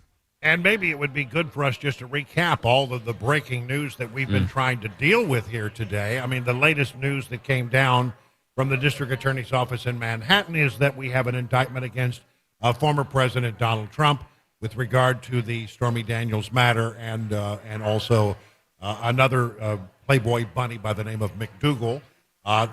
Indictments have been brought the first time in the history of this United States that we have had charges leveled against a sitting United States president or a former United States president. So there you have that. And then locally, there have been continued to be more details that have leaked out from the investigation into the Covenant School shooting. That occurred on Monday. We now have the 911 calls, which we'll share with you in the next hour. We also had something of a, well, you can only describe it as a small riot up on the State House Hill here in Nashville, the state legislature, Capitol Hill, where protesters tried to get into the chamber, and 3 sitting Democrat members of the House body actually tried to take over the proceedings with a bullhorn, and according to some people who were observers, may have tried to assist those to get into the House chambers to help disrupt the House chambers as they were conducting regular business. Those 3 members, we'll get into all the details on it, but you'll hear from the Speaker of the House who says that they may actually be expelled from the body as we go forward for their actions today. There will be an investigation, and there are many, many different ways they could go about it, but these 3 Democrat members who tried to take over House chambers today could well be expelled. There are other options as well. So what a day, a protest on the Hill, and we're getting more information about whether or not there will be more details released regarding the shooting in the form of the release of that manifesto, which some people want to read it, some people do not want to read it, but one way or the other, it seems as if we are reaching a point where we may actually see that in the days ahead. So, I mean, what an incredible, very busy week it has been. Again, Brian Wilson, I'm in Murfreesboro today, down at the Parthenon Grill. We've got about 30 minutes to go after the news with Matt McMorey. We'll continue to bring you the very latest on the stories that I just discussed about. And then at 6 o'clock, I'm going to be joined by Matt Murphy, Dan Bandis, and others to talk about, various things. And with our audience that is gathered here, we have almost the full house already, even though it is only 5:28 and the event begins 6 o'clock. So we are really very appreciative of people coming by a little bit early. Again, we'll go into the stories about what happened on our Tennessee Capitol Hill today. We will hear more about the investigation into the shooting at the Covenant School. It's all straight ahead on Super Talk 99.7 in the next few minutes. It has been almost an exhausting week, I think, for people in broadcasting, certainly for people in law enforcement, certainly for families that have gone through the tragedies that we have gone through in this community in the past few weeks. And we had more bad news reported overnight with the loss of 9 soldiers at Fort Campbell with the crash of a couple of Black Hawk helicopters. It is now, we'll call it 5:30 on Super Talk 99.7 WTN.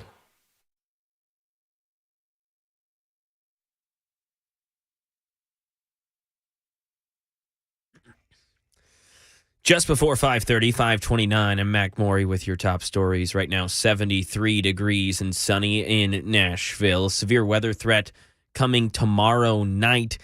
Strong winds, severe weather. We'll keep you updated with it here. A possible tornado, weather, and traffic in just a few minutes. Protesters gathered in the gallery of the state capitol today, rallying for gun control. The protesters created a small corridor for representatives to walk into session. Some were yelled at, even spit on. Others cheered for. some House rules were definitely violated today. Speaker of the House here in the volunteer state, Cameron Sexton, said on the drive that 3 members of the Democratic caucus, Justin Jones, Justin Pearson, and Gloria Johnson, amplified these anti-gun protesters into what seemed like chaos for a short moment. Pushing and shoving took place just outside of the House chambers. Those 3 members attempted at letting protesters in and taking over the session on the floor with a bullhorn. Here's Sexton on these unprecedented events today. We've had members who had fought, from their desk and yelled and screamed, and we've calmed down. We've never had anything like this, I think, in the history of the General Assembly, even in the income tax days. You had a lot of people outside, but no member inside the chamber that acted this way or tried to do this. And I will remind you, at least 2 of these individuals were talking about January 6th a couple of years ago, and about how Republicans were insinuating riots and everything, and that people needed to be removed from office. And yet here they come today and do worse and do it on the House floor. And there are actions that we can take, and there's actions that we will take in the coming days or weeks. And those 3 members are in jeopardy of suspension. In some other breaking news, Donald Trump has now been indicted on charges related to payments made to adult film actress Stormy Daniels during the 2016 presidential election, the first ever criminal case against a former U.S. president. Aaron Katersky. The indictment is currently under seal, so we don't know the specific charges, but the grand jury had been hearing evidence about Trump's alleged role in that hush payment to Stormy Daniels. Hush money by itself is not illegal. It's the way that Trump and the Trump Organization accounted for it that got the attention of the Manhattan District Attorney's Office. And Donald Trump Jr. started his podcast today breaking the news, and he said, this is communist level, quote, this is communist level stuff. This is stuff that would make Stalin blush. That's the latest news. Weather's next. I'm Mac Morey, WTN News.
Let me tell you about the folks over at Eurofix. They have a very different business philosophy. They staff all their locations with more staff than the average auto repair shop, just so they can be ready when you pop up with an emergency of your own. Have you ever noticed how hard it can be to get a right-now appointment for vehicle repair? Some dealers, it can be more than 2 weeks to just get an appointment, but not at Eurofix.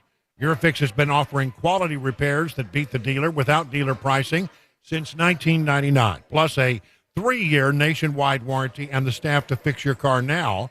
So if you're tired of waiting forever to get your car into the shop, then call Eurofix. Owner Aaron Stokes says, we will never be too busy for our customers. We are here to take their pain away now. Eurofix repairs all European cars, and Eurofix says yes to speedy repair when others won't or they just can't. Family owned for 24 years. Call 844-EUROFIX or visit myEurofix.com. That's myEurofix.com.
Let me tell you about the folks over at Assisted Family Care. What a good group of people. Now, let's talk about it.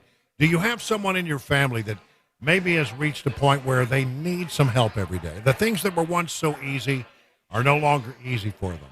And you begin to wonder, how are they going to get along? I mean, you've got your job, you've got your family, maybe even some distance involved. What do you do? Well, call the folks at Assisted Family Care.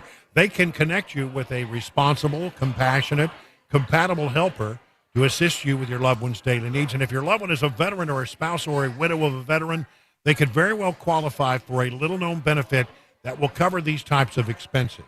They have years of experience in helping to cut through the red tape so that those in Middle Tennessee who qualify can get access to this benefit. I mean, many veterans are eligible to receive up to 20 hours of daily living assistance each week at no cost to them.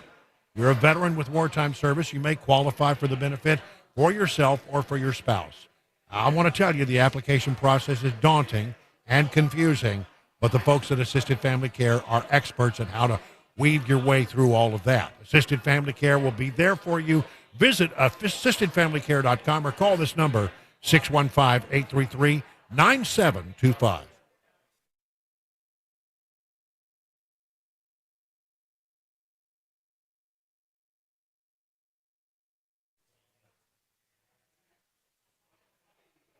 It's 37 minutes now past the hour of 5 o'clock. Our special broadcast begins in about 23 minutes.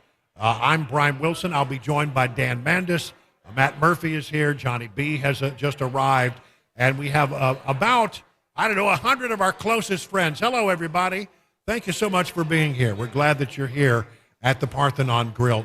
We are in the throes of a lot of news today, and if you haven't heard, we've been talking about it. We'll talk about it, no doubt, when everybody gets together in a few minutes. There has been an indictment leveled against the former president of the United States, Donald Trump. Associated Press puts it this way. Let me pull this story up if I could. It says, and I quote, "A Manhattan grand jury has voted to indict Donald Trump on charges involving payments made during the 2016 presidential campaign to silence the claims of an extramarital sexual encounter, the first ever criminal case against a former U.S. president, and a jolt to Trump's bid to retake the White House in 2024. That is the take by the folks over at the Associated Press. The indictment confirmed Thursday by Joe Tacopina, a lawyer for Trump, and other people familiar with the matter who were not authorized to discuss the sealed criminal charges, is an extraordinary development after years of investigations. Tacopino said in a statement, "He did not commit any crime. We will vigorously fight this political prosecution in court." The district attorney's investigation centered on money paid to Stormy Daniels and Karen McDougal, whom he feared would go public with claims they had an extramarital sexual encounter with him. This according to the Associated Press. So there is that development today. And that on its own right would be enough for us to talk about on talk radio for hours and hours and hours, and we will get into that in greater detail. Hang around. But we also have a lot of local news, as you know, that some of it is sort of a spinoff of what happened on Monday at the Covenant School with the shooting there. We have, and Chris, I'm going to be making some audible calls here, so bear with me. I know you're prepared to handle whatever I throw your way. Number one, we have from the shootout, as it occurred on Monday, some of the 911 calls. These are the calls to the dispatchers, and I'm going to play a couple of them. I think maybe number one and number three, Chris, if you don't mind. Here is the first call that came into 911, according to Nashville Police. Hello, Metro 911. What's the location of your emergency? Covenant Presbyterian Church, active shooter, Covenant Presbyterian Church up on the hill off Hillsboro Road. A teacher just said there was an active shooter. Okay, so 33 Burton Hills Boulevard in Midtown across the Hillsboro Pike and 7 Hills Boulevard, and we're inside the... Yes, hang on just a second, please. They entered in between where the sanctuary is and the overhead entrance. There's a side door on the edge. You'll see he shot the windows out to enter the school. You'll see broken glass all through where... Is that on this side of the church? Yes, on the east side. On the east side. On the east side of the church as you come up the hill. Okay, and is the suspect still there that you're aware of, sir? As far as we know, he's still there. We didn't go up close to the place. Okay, did you have a look at him or any description of him? All I saw was a man holding an assault rifle shooting through the door. Okay, He's currently in the second grade hallway. Second grade upstairs. Okay, So, a white man. White man. Camouflage, he had a vest on and a assault rifle. Camouflage on. A vest of some kind as well. Like a tactical vest. Oh, So camo clothing, a vest, and anything else? That's all he's got. That's all he's got. Okay, is it? I started bringing some coke. And he was last seen in the second grade hallway? That would be upstairs, yeah. And upstairs? The second grade hallway is on the upstairs. There's 2 levels in the church. Yeah. Do you know if how many people are injured right now? I have no idea. I don't know. I know he's shooting in an upstairs hallway. Okay, and approximately how many shots have you heard? A lot of shots. If you had to guess, like 20, 50, 100? I don't know. I heard about 10 and I left the building. That's enough. We need somebody in route. We need somebody now. No, they've already been. We already have units on the way, and they've already been dispatched. Okay. I'm trying to update them with the information that you do have for the officers that are en route to you right now. He's shooting through windows. He's on the outside of the building. He's going down the hall. He's going down the hall shooting. There's glass in the doors. Yes. He's shooting through the glass in the doors. So there you have the first phone call that police received as things start to unravel at the Covenant School. Here is another shorter call. This is cut number 3, Chris. 911, what is the address of your emergency? I think we have a shooter at our church, 33 Burton Hills Boulevard. Okay, and what does this person look like? I don't know. I'm in a room. Is anyone injured? I don't know. Where exactly are you in the building? I'm on the second floor in a room. I think the shooter's on the second floor. Okay. All right, they're coming to you as quickly as they can, okay? We have multiple callers on it. Just stay safe as you can, okay? Okay, thank you, bye. Thank you, bye-bye. Perhaps the most reassuring thing that person who's on the second floor, the same floor that the shooter is on, could hear is that help is on the way. We have many units going that direction. So what I draw from this is a tremendous amount of professionalism on the part of those who were taking the 911 calls that come in, because honestly, getting that information translated and directed toward the police officers on the street is vitally important, so they know what they're walking into when they walk in. So we saw professionalism and heroism and bravery on display. Here you see another example of heroism and, well, I would say incompetence, absolute competence, and someone who is doing their job in a very professional way to help the police officers as they arrive on the scene. Now, one other thing about the shooting that I want to touch up on while I have just a few moments, and that is that we're going to have a situation with the manifesto. Now, many of you have said you don't want to read the manifesto, you don't care. I think that there are others who feel like it would help them understand the motivation of the individual. I mean, we know the who, what, when, where. We don't know the why. And many people want to know the why, especially those who have lost loved ones, want to understand better what caused this individual to take the actions that she did. We are now told that the manifesto will be released after the FBI has had time to go over it. I am a little mystified, quite frankly. This is my personal opinion. I'm a little mystified as to why we need more time to go over it, because there's not going to be an investigation. I can understand if you're having an investigation because there's going to be a trial, but there's not going to be a trial. The person who would go on trial normally has already been killed, so there will be no trial. So one way or the other, Robert Swope, a member of the council, has been given assurances that the manifesto will be released.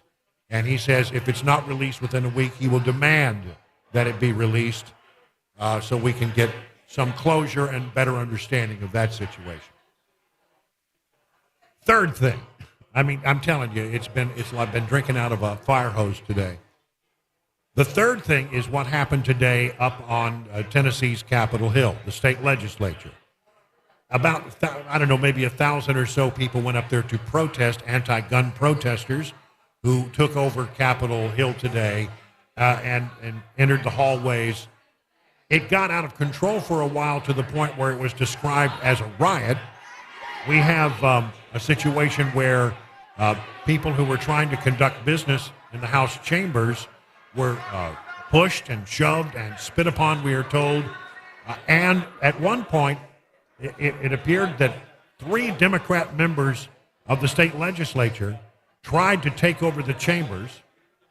I have the names. They are Justin Jones, Democrat from Nashville, Justin Pearson, Democrat from Memphis, and Gloria Johnson, Democrat from Knoxville, all tried to take over the chambers with a bullhorn and, according to some reports, may have tried to assist those that were in the hallway gain entry into the chamber so they could lock it down. That was prevented by the quick action of the State Patrol.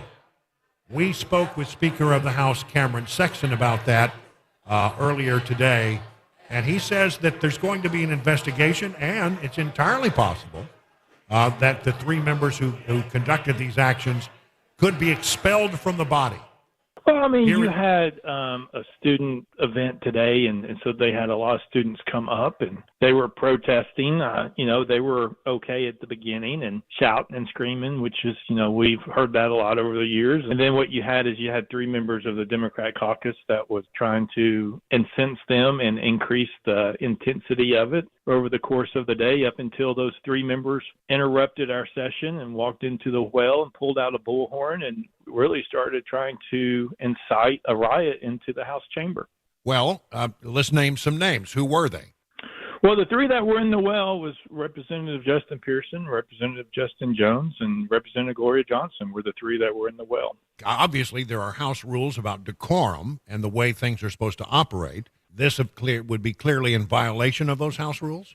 Yeah, totally in violation of House rules. We also had earlier in session people in the gallery that we had to rule out order a couple times based on them trying to disrupt us, and we gave them warnings as well. And ultimately, at the end, we had to remove everybody from the gallery. And then the 3 members in the well did break House rules on many different instances in what they did today. And, we took a brief recess, had conversations with the Democrats, and told them they needed to solve it today, but we were not going to adjourn and not finish the people's business. And some of them in leadership wanted us to adjourn, but I refused, and Leader Lamberth and Chairman Faison both refused, that we weren't going to adjourn and allow 3 people to disrupt what we're supposed to be doing there that day. Well, can you tell me, will there be any action taken against the 3 members who have violated the rules of the House?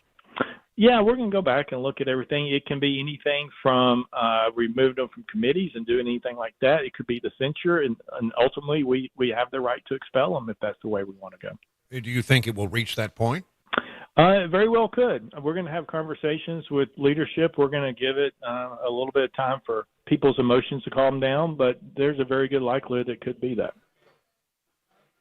So that was the Speaker of the House earlier today on the drive talking about the things that might happen with regard to this investigation. Clearly, it's been described by some as a riot, some as a protest that got out of control. Some have actually used the word insurrection. I'll leave it for others to debate which of those words is most accurate. But clearly, when you have 3 Democrat members of the State House, the state legislature, trying to interrupt the activities of the state legislature and perhaps work to allow some of the protesters to come in and shut down the body, that's a very serious matter. And as you heard the speaker say, they might be removed from committee. They might actually be expelled from the body. There are a whole host of options available, but it will not stand, according to the Speaker of the House. Certain actions will no doubt be taken. It's 5:50 now on Super Talk 99.7 WTN.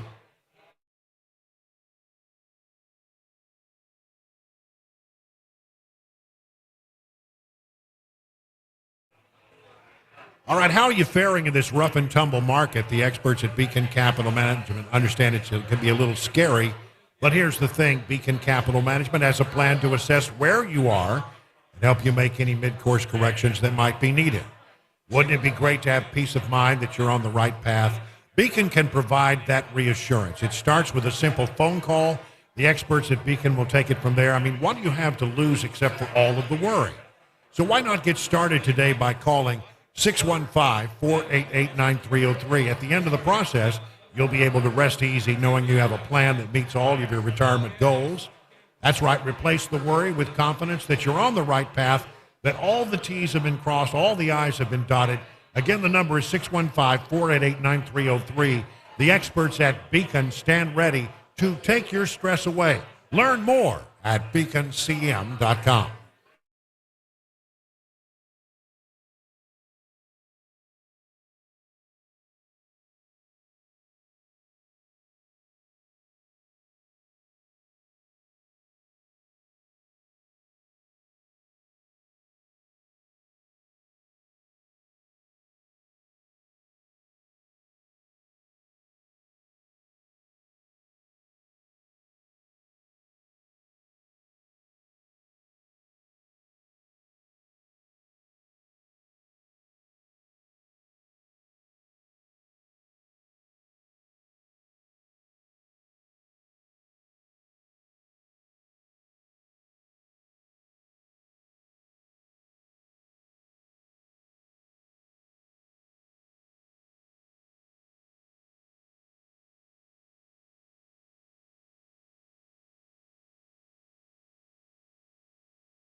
If you have a 401k at work, chances are you've seen something called a target date fund.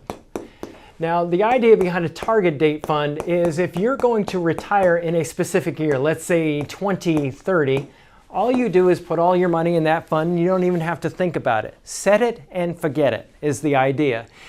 Now, one of the things that I warn people about regarding these types of funds is many times they're not nearly as diversified as you think. When we look at investing, when we look at diversification, we want to own really small companies, really large companies, really growth-oriented, really value-oriented companies, and diversify between these different market areas. Target date funds tend to focus more attention down here for a really basic reason. It sells better.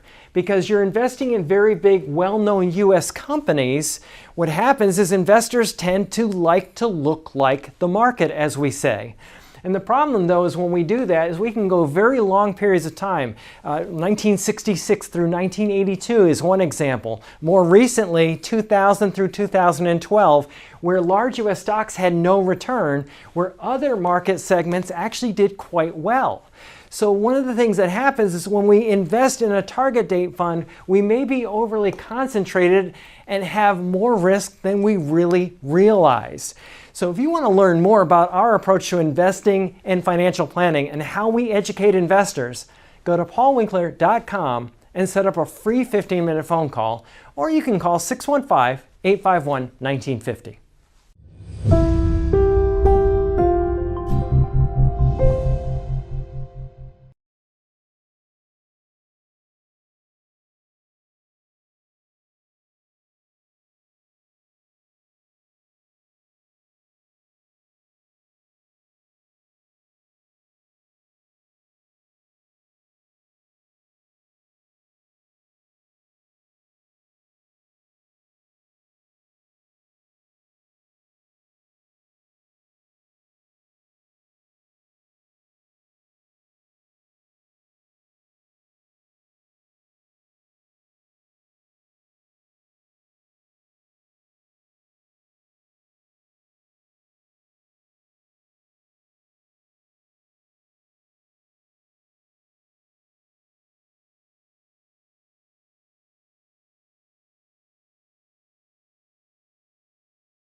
Well, do you sometimes wake yourself up with your own snoring? Is your sleeping partner giving you a sharp elbow?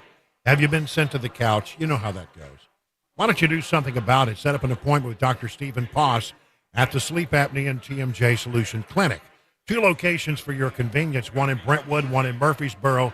He makes a customized FDA-approved mouthpiece proven effective in treating mild to moderate cases of sleep apnea. Did you try the CPAP machine? Some people do. Let's see if we can find another option for you. Set up an appointment with Dr. Poss to find out if this approach will work for you like it's worked for so many others. Here's what Julie said. My husband got his mouthpiece. He basically stopped snoring at night. Our bedroom is much quieter. I'm sleeping so much better. He's sleeping better. It's been a win-win situation for us. To start getting a good night's sleep, feel more energized during the day, contact the Sleep Apnea and TMJ Solutions Clinic at your earliest convenience to set up an appointment with Dr. Poss. Here's the number, 615-850-8445. Learn more at drposs.com.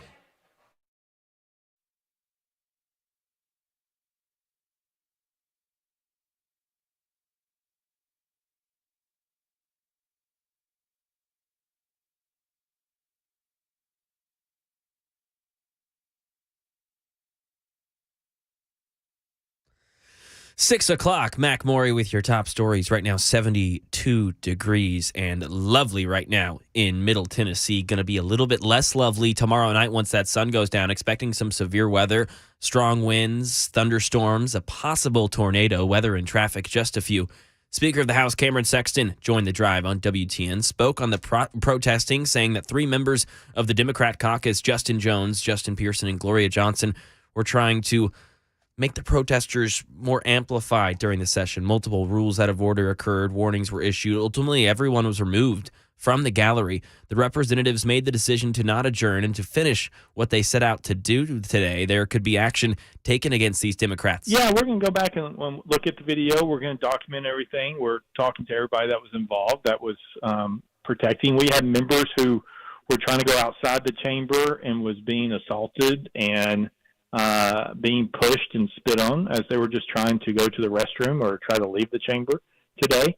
And so we're going to go back and look at everything. It can be anything from remove them from committees and doing anything like that. It could be the censure, and ultimately we have the right to expel them if that's the way we want to go.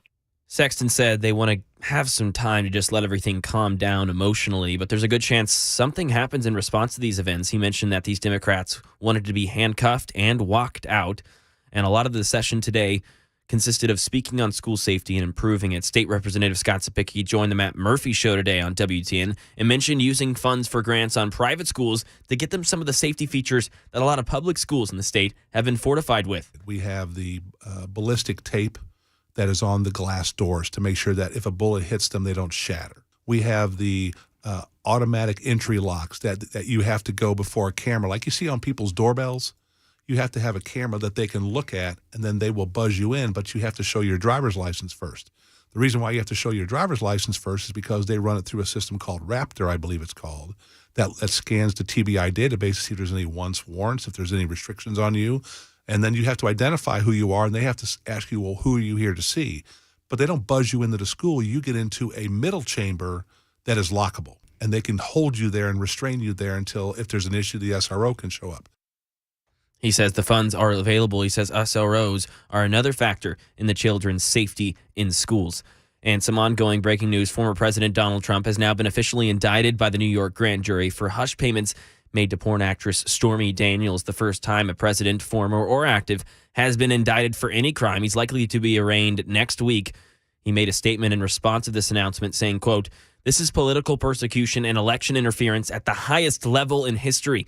From the time I came down the golden escalator at Trump Tower and even before I was sworn in as your president of the United States, the radical left Democrats, the enemy of the hardworking men and women of this country, have been engaged in a witch hunt to destroy the Make America Great Again movement." And Florida Governor Ron DeSantis has responded and blasting Trump on this indictment. He called the indictment of former President Trump, quote, "the weaponization of the legal system to advance a political agenda." And that is the latest news. Weather's next. I'm Mac Morey, WTN News.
Well, good evening, everybody. It is 6:06 on Super Talk 99.7, and welcome to our special broadcast this evening from the Parthenon Grill.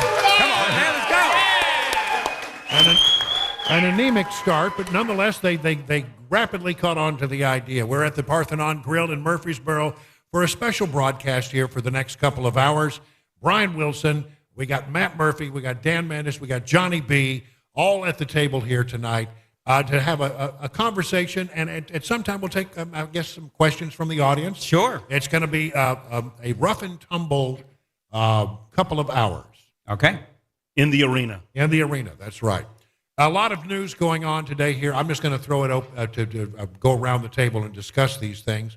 I think perhaps the biggest story that's been developed here today is the fact that the former president of the United States has been indicted, apparently, by this grand jury in Manhattan. And this is the first time that an ex-president or a sitting president has ever been indicted in the history of the country, and on some pretty questionable charges, it would seem. Let's go around the table. Matt Murphy. By a round of applause, who thinks this is good for Donald Trump? Who thinks it's bad for Donald Trump? Yeah, no, it's an absolute positive for Donald Trump because it's such a reach. I mean, for those who haven't been following the case, this is at best a misdemeanor charge that happened some 8 years ago involving hush money payments, which, by the way, there's nothing illegal about hush money payments. If there was something legal about hush money payments, Bill Clinton would still be in jail based on all of the hush money payments that he delivered to all of these Arkansas ladies that he had dalliances with. So obviously there's not a lot there. The federal government has clearly declined to bring him up on any sort of elections charges, which would be trumped up to begin with. And if the federal government is declining to do that, I seriously doubt that this is going anywhere. Dan Mandis. I don't think this is a big deal for Donald Trump. I think it is going to help him. I think that what they're trying to do is damage the former president, and they don't clearly want him to be the next president. I think part of this is that it's a bad play on their part. And I think if you look at the polling, and even if you talk to moderate Democrats, which I have, they don't think this is a smart play. And the other thing is, a lot of Democrats feel like they can beat Donald Trump in the next presidential election. So there's some Democrats that are saying Trump is the guy that we want to run against. So there's that dynamic, too, of the hardcore progressives that are hell-bent for revenge, and then you've got the more moderates that are saying, no, this is the guy we want to run against. So I think that's part of it, too. Johnny B., what do you think about all this? Well, I think that, for one thing, I don't believe Donald Trump had a relationship with Stormy Daniels because Donald Trump is a germaphobe. He really is. That's it. He's true. That's true. And I mean, if he's looking at Stormy Daniels, he's got to think, woo, there's got to be all kinds of germs. That's a petri dish right there. That's right. Now, Bill Clinton might have gone out with her, but anyway, I kind of, Dan pretty much said everything that I believe. I think that this is not going to hurt him. I think it's going to hurt the other side. I think they hate him so much. They are eaten up with so much hatred and also fear that he might win again. Brian, you were in Washington, D.C. for a long time. Have you ever seen vitriol like this from one side to the other? In all the years that I was there from 1986 to about, I don't know, I'm trying to remember when I left. It was probably about 2016. And I was there covering news from television standpoint and also doing talk radio for a part of that time. I've never seen anything quite like where we are right now. There is vitriol, there is anger, there is a divisiveness in this country that I have never witnessed. And I'm trying to figure out what is the cause of it.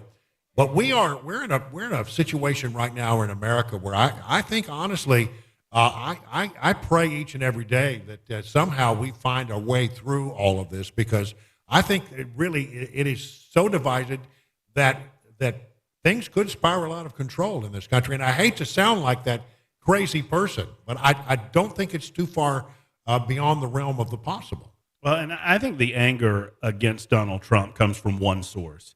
Washington, D.C. is driven by what? Power. Money, power. Right? Agreed. And Donald Trump is a creature that cannot be bought. Right. And he cannot be sold. And so regardless of what you think of his politics or what you think of his personality and how he handles or comports himself, the man cannot be bought and paid for by any entity. And just about every entity in Washington, D.C. is beholden to something. Even Republicans are beholden to some sort of lobbyist organization or some sort of group that gave them money during their political campaign. Donald Trump doesn't need any of that. And because of that, he finds himself above that fray, and they hate it. They despise it, and they want to destroy it. Do you think part of that, Matt, is that he was never supposed to win in the first place? And so these progressives, these Democrats, they're still pissed that Hillary lost way back when, and they have not forgotten it. No doubt. And if you chart the course of Donald Trump, right, and we've done this on our show, and I'm sure you guys have done it as well, right? In 2015, when we were told, the mainstream media told us in 2015, Donald Trump's never running for president. Donald Trump is just galvanizing himself on television. He's a television personality. The man's never going to run. He's just talking about it to raise his name ID. And then he threw his hat in the ring, and they said, well, Donald Trump's never actually staying in the race. He's going to do this for a month and then bow out. And then Donald Trump stayed in the race, and he started debating these other people. Well, Donald Trump's never going to win a debate, and he won a debate. Donald Trump's never going to win a primary. He won a primary. He's never going to win the nomination. He won the nomination. He's never going to win the presidency. He continues to defy them time and time and time again. And once again, they despise him because he continuously And proves how them. many Republicans did he dispatch in that primary? How many Republicans were in that primary? 16. That's the number that comes out to me. 16. Yeah, that's my memory. Yes. And plus, let's remember, too, that Donald Trump, why is it in this country, and especially on the left, that they hate people that are self-made success stories? Success is a dirty word Yes. in America today. But You're right. they don't question someone like Joe Biden, who has 3 homes. How, on his salary, did Joe Biden get so rich? You know what's interesting about that, Johnny B, is that when I was in Washington, a lot of times they would say things like, you know what, when you look at Joe Biden, people would say this, he's not a very wealthy man. They filed, annual reports. When he was a sitting senator, it was largely perceived that Joe Biden was not a very wealthy man, maybe one of the poorest senators in the United States Senate. Right. Well, that certainly changed somewhere along the line, didn't it? Yes, it did. Yeah, and there's a lot of evidence to suggest that probably some of that money came from China. Exactly. Or Ukraine, or Burisma. Yeah. Well, the narrative and the thing on Joe is he's Lunch Bucket Joe, right? And they still like to call him Lunch Bucket Joe. Yes, that's and there's still people, media in this country that report him as Lunch Bucket Joe, completely ignoring the millions and millions of dollars that his family has received from China. And I do wonder, and I'll ask this question of you guys since we're just kind of rolling here. Do you think the average person, like not us up here on the stage, not folks here, because these are really smart average people, but the average Americans, do you think they even comprehend this whole situation with Biden, China, Hunter? I mean, do you think this is something that will resonate? I spent a career trying to follow this stuff. I have, I would say, a fair amount of experience in trying to figure out how these things work in Washington.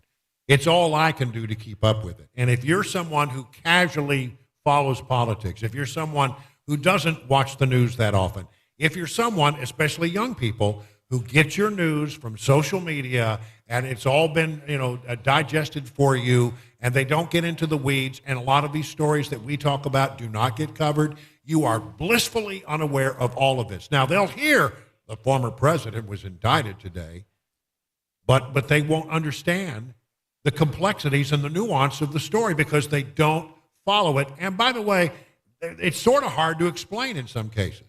Well, one of the deficits that conservatives and libertarians run under is that their followers actually care about the morals and ethics of their elected leaders.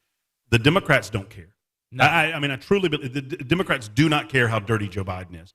They want to win for winning's sake. They never cared how dirty Bill Clinton was. They don't care how dirty Barack Obama was, and they don't care how dirty Joe Biden is. They just don't.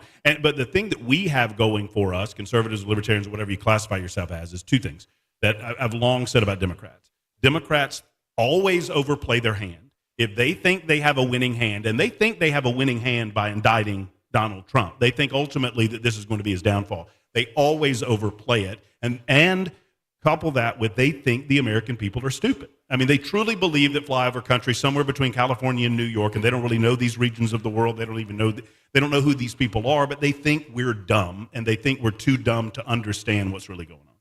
Well, and the media obviously is in their corner too, is what Brian was talking about. And so, the question is, even with all of the information that is on social media or websites, I mean, do people care enough to even look into those kinds of things? And I just, like you said, Brian, this stuff is really complicated. And when you start, looking at Burisma, you start looking at the Chinese energy company and all of these other things, and then you're saying, well, there is a Biden associate, then they send $1 million to the Biden family. It is really complicated, and I think that works to the benefit of the Democrats. Well, it works to the benefit, I think, of people. I mean, there are a whole host of people. I mean, look, in America, you have a hardcore right and a hardcore left, and a vast number of people in the middle. Many of those people, the reason they're in the middle and they don't have strong feelings is they don't follow it that much. Yeah. They're living their lives. They're blissfully unaware of what's going on. And so the things that grab them in an election cycle are the things that are easily understood and easily explained. And by the way, they tend to go off and listen to the different news sources that reinforce what they believe. And so at the end of the day, elections are often decided by this very uninformed group of people in the middle. And sometimes it comes down to something simple as, I like that person or I don't like that person.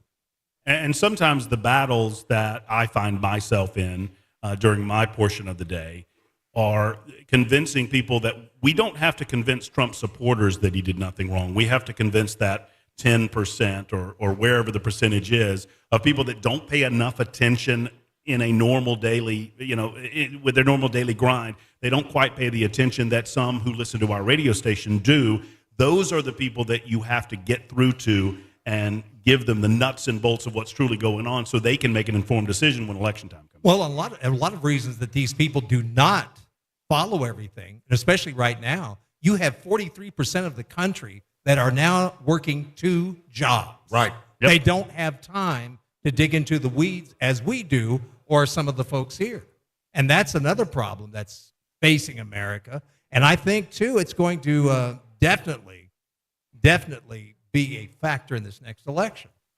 Well, on that note, it is about 20 minutes past the hour. Let's take a commercial break. We'll be back in just a moment from Murfreesboro.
All right, thank you, Mac Morey. Brian Wilson, Matt Murphy, Dan Mandis, and Johnny B.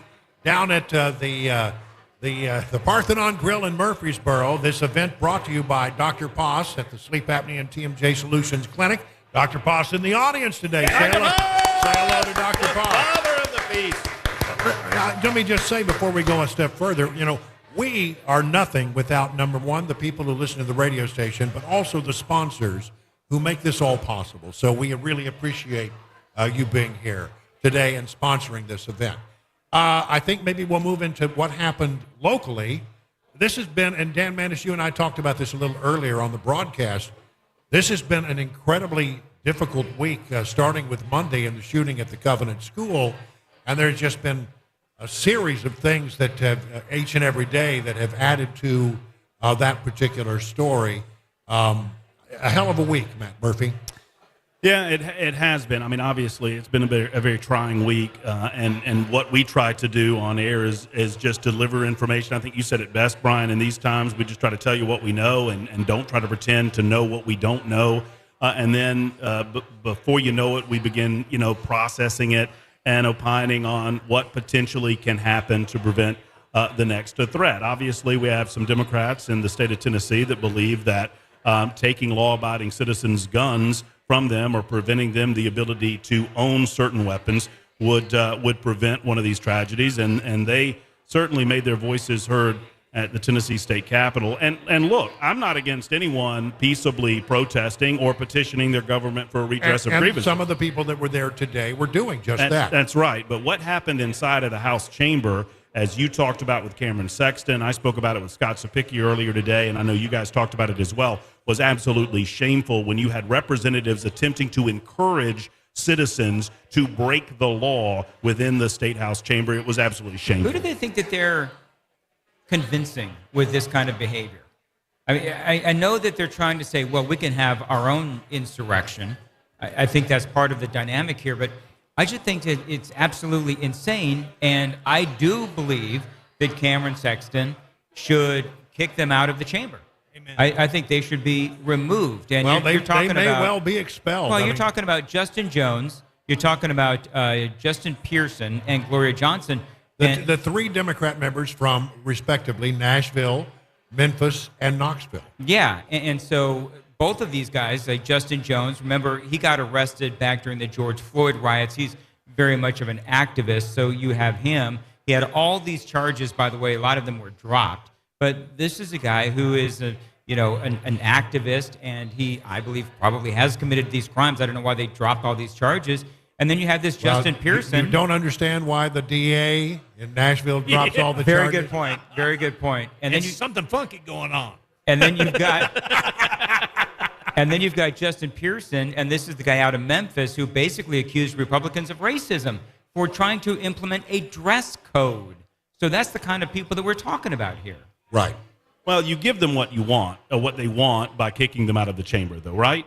I mean, and Cameron Sexton was, to a certain degree, damned if he does and damned if he doesn't. You can't let it go on to the degree that it was. And for those that missed it, I mean, these three out-of-order characters literally took over the House chamber and brought a bullhorn with them because they knew that their microphones would be cut. And they bullhorned their way into, they were screaming and yelling that we want to demand change on the Second Amendment or whatnot. I mean, completely out of order, to the point that I think Sexton was considering bringing the sergeant in arms or bringing state troopers into the chamber and literally removing them forcibly. If it had not been for state troopers at the front door, they would have rushed into the chambers.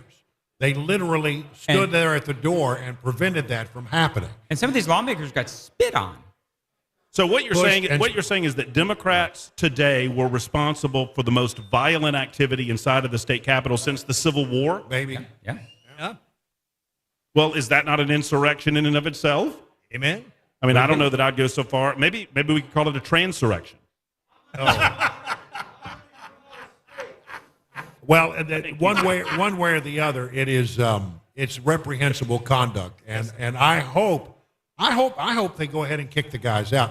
One thing that Cameron Sexton said today, which I thought was very telling, is that there are Democrat members of the House chambers, the leadership, who were absolutely apoplectically angry about what had happened. They were just as angry as the Republicans were, and they were very apologetic for what had happened. These people were acting on their own without leadership was not involved in this and was very, very condemning of the action. Well, you know what happened in Kentucky, right? In Kentucky, they had 19 people that were arrested there in their state capital because of the same kind of behavior. That happened on Wednesday. So is this now what the Democrat Party is going to be doing when they can't get their way, is to rushing into state capitals? And they don't care if they get trespassing and misdemeanor charges. It helps them. It helps them. That's exactly right. Can I just tell you, I think it's probably, you want to be honest, I think it's probably the same people. Yeah. They were in Kentucky on Wednesday. They're in Tennessee on Thursday. Who knows where they'll be tomorrow.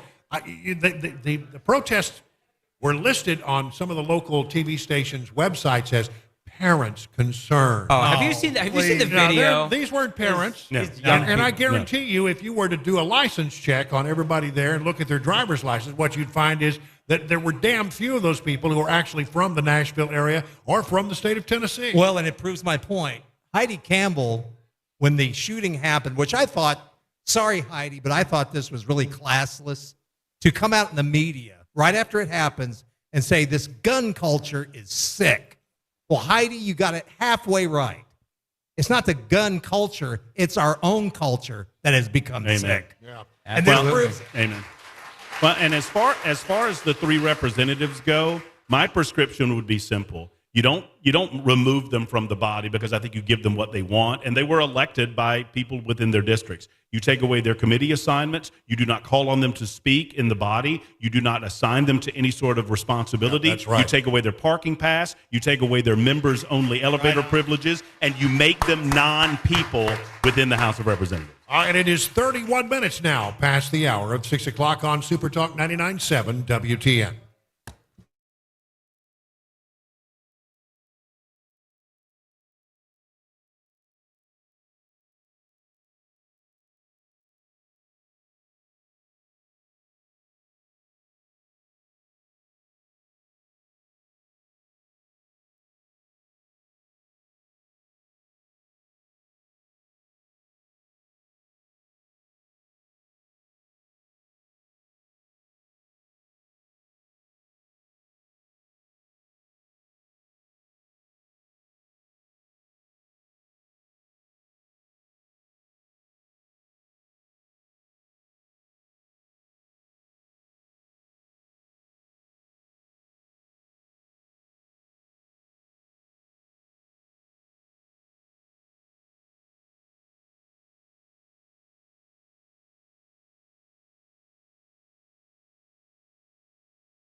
It is Super Talk 99.7 WTN live in Murfreesboro. At the Parthenon Grill until 8 o'clock this evening with the gang. Brian Wilson's out in the audience. Dan Mandis to my right. To his right is Johnny B. And we want to thank Dr. Poss, the Sleep Apnea TMJ Solutions Center, for sponsoring the event tonight. Dr. Poss was one of the first sponsors that I met on Super Talk 99.7 WTN at his shop in Brentwood and had some of the coolest of boots. Do you still have those boots? Some of the coolest boots I've ever seen in my life. He had them on that day. Anyway, Brian, I believe you're in the audience with an opportunity for folks to ask questions of the knuckleheads. I'm walking out here. Here's what we call time to stump the chump. We're the chumps. Can you stump us? The real question I wanted to know is, do you have, because I know we often, when we meet people, they have questions. They want to know what's going on. They want to know something about the individual. Is there something that you would like to know? Here's the time. Raise your hand, and I'll come to you and let you ask that question. And the chumps will try to answer it. Wow. All right, I got a guy over here. I'll be coming right back to you. This is becoming less and less appealing if we're going to be called chumps. David. David, what is your question? Where's Pamela Furr? I think David's sweet on Pamela. Dan? That's a good question, So, Pamela blew out her knee this afternoon. She was going to come, and she blew out her knee, so she's at home resting, leg up in a sling. And the last thing, in all sincerity, the last thing that she said to me as we crossed over between her time slot and mine was that she was sorry that she wasn't going to be able to be here to see all of you guys. She was looking forward to it. There you have it. You had a question, sir. Go ahead. What's your name? My name is Rick. What's your question? My question is, how tall are you really? Without the boots, Wilson. Without the boots. I've got on my ostrich cowboy boots today, so I am 6'4". Brian. Yes, ma'am. What's your name? My name is Catherine. What's your question? So regarding the indictment, it's my understanding that it can't be federal because it's happening in that state, so it has to be something local. And on local, isn't there a statute of limitations on that? Yes, ma'am. To answer your question, simply there is. What they've charged Donald Trump with, they've tried to mash together, Alvin Bragg has tried to mash together a state law, and he has to put it together with a federal statute that he also claims that Donald Trump has violated. So if Donald Trump did what he's accused of doing, right, it's not that he provided money to Stormy Daniels to keep her quiet. There's nothing illegal about doing that. But what they claim that he did was he listed it as legal fees, and they say that is a violation of New York state law. You have to be more specific about where that money was going and why it was going to a certain place.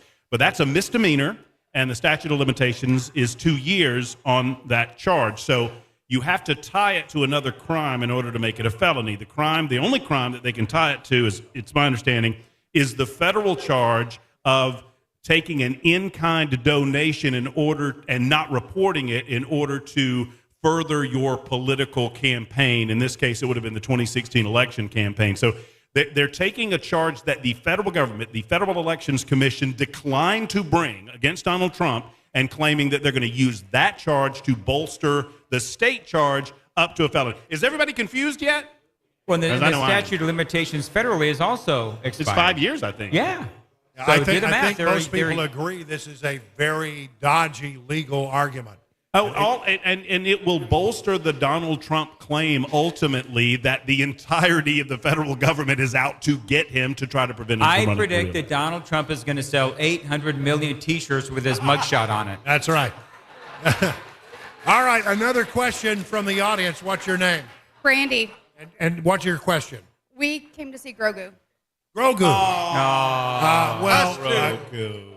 If it's a restaurant, I'm not sure they allow French bulldogs here, although she is the most adorable French bulldog in all of Middle Tennessee. Yes, she is. Grogu's mom is here, though, and I would like her to stand up. Cabana wife, stand up. Yeah, there she is. Did all right, didn't I? Who else has a question? What's your name, sir? Stand up. I am Greg, and I am a Nancy Pelosi deplorable. There you go. All right. There you go. What's your question? So my question, with the Republican Party so split between, as Biden would call the MAGA Republicans, which is very derogatory, and then you've got the Mitch McConnell-led liberal Republicans. Establishment. Right, and they're hugely apart.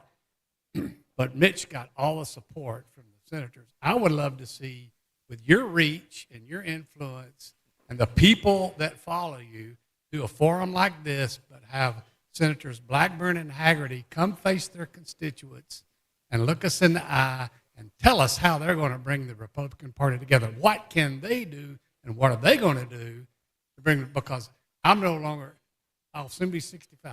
I sent all my Republican stuff in. I've joined Matt as a libertarian, and until they can prove to me that they're representing us, I have no need for them. I mean, here's a perfect example. One of the issues where Republicans are divided right now, establishment Republicans, many of them, are saying, okay, we need to continue to support what's happening in Ukraine. Yep. And many of the MAGA Republicans or other libertarian-minded Republicans are going, no, we don't need to be supporting Ukraine. And yet, even though there are people in the United States Senate who say they are dyed-in-the-wool conservatives, they're voting to continue the support in Ukraine. Thoughts? Well, I think, when we say establishment Republican, I think that means different things to different people. I think Rhino has lost its sting because it seems that anytime you get into a disagreement with a fellow conservative, it's fashionable for that conservative to point their finger and say, oh, you're a Rhino, oh, you're a Rhino, oh, you're establishment, you're establishment. I like to call it Washingtonized. And I've seen really, really good people as long as I've been doing this. And Brian, you're a far better person to speak to this because you've been inside the Beltway. I'm just a far better person, but go ahead. And see, he's just mad because I said French Bulldog shouldn't be the number one dog in America. But anyway, I call it being Washingtonized. Like, for example, Richard Shelby was my senator for the 20 years I was in Alabama. I don't think Richard Shelby was a bad guy, but Richard Shelby got into D.C., he enjoyed the dinner parties, he enjoyed the cocktail parties, and he really began to believe that Washington, D.C. was the center of the universe. And I think that's what happens to conservatives. Yep. They don't necessarily become less conservative. They just begin to believe the trappings of Washington, D.C., and they feel like that Washington, D.C. becomes their world to them, and they forget where they come from. Well, and in fact, I call it Potomac fever because we've had, I'll use a great example, Lamar Alexander. When he was in Tennessee, he was a great governor. But when he went to Washington, D.C., he lost so much of himself. And I call it Potomac fever because we've seen it in our own politicians. How are we doing on time there? Have I got time for one more? Yeah, 46 after. We're good. 46 minutes out. Who's got a question? Here, over here. Let's get this strapping lad over here. What's your name, sir? Hey, watch out for him, Brian. What's the meaning of life?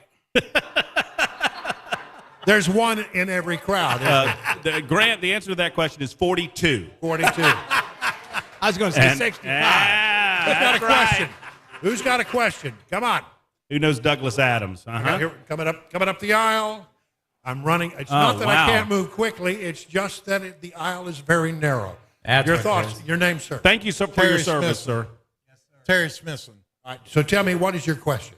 I want to know what's going on with the Hunter Biden, exam or whatever's happened. I mean, all we hear about is Trump, a little bit about Biden, but I mean, there's a lot of crookedness there. I want to know why it's not evened out a little bit more. Well, anytime we get a question about Hunter Biden, I like to go to our prostitute expert. Dan?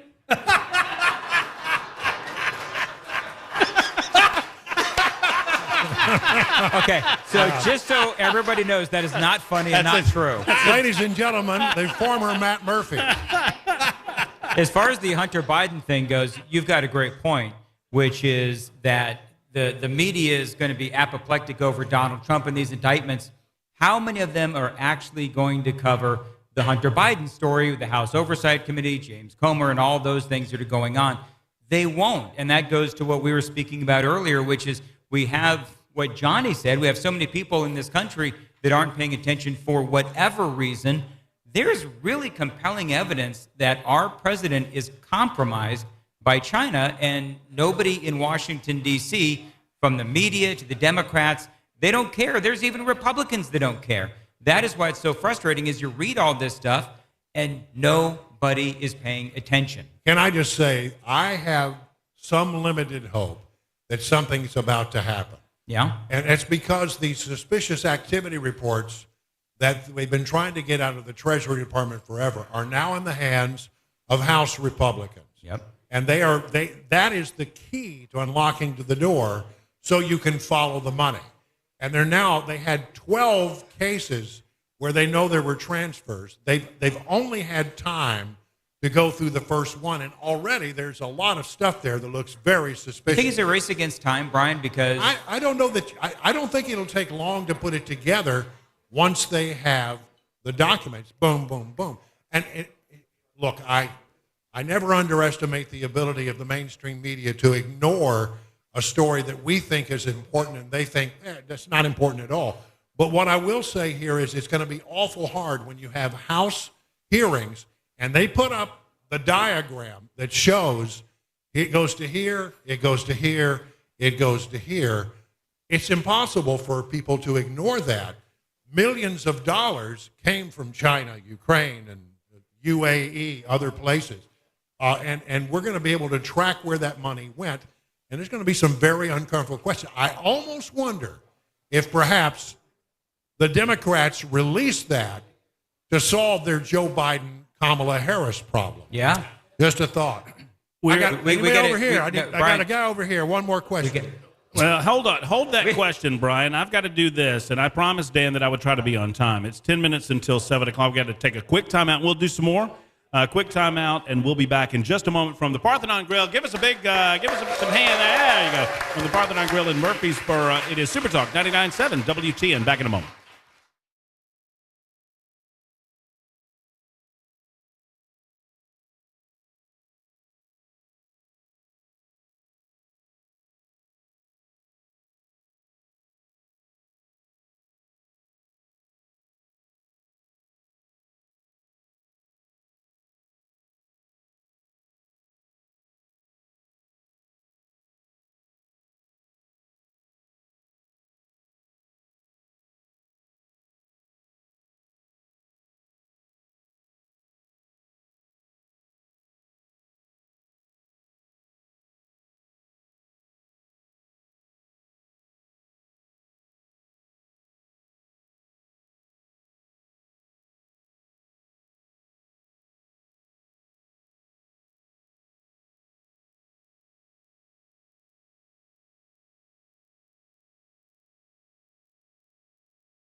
Super Talk 99.7 WTN. Hail, hail. The gang's all here in Murfreesboro, Tennessee. As the folks eat, we thank you for being in person, and we thank you for listening on the radio. Thank you, thank you, thank you.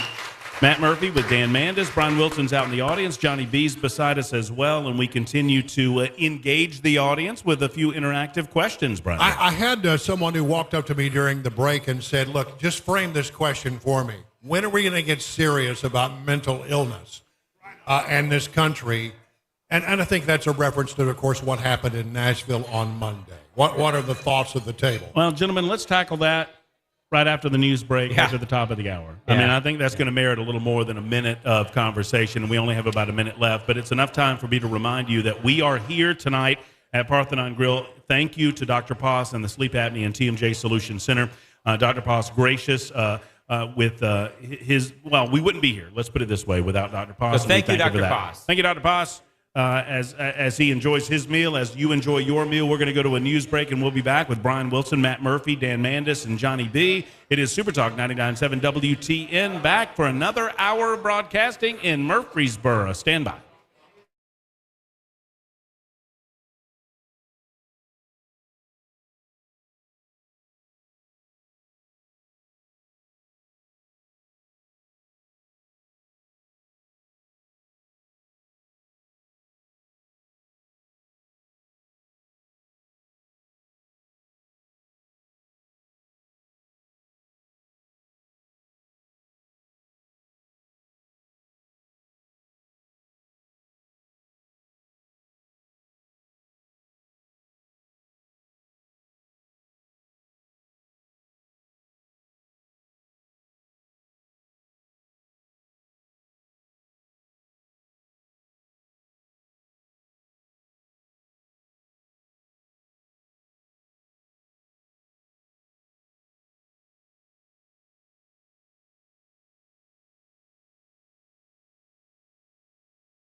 Leading candidate for the Republican presidential nomination. So this criminal proceeding will be playing out against the backdrop of an active presidential campaign. A statement from Mr. Trump calls it political persecution and election interference at the highest level in history.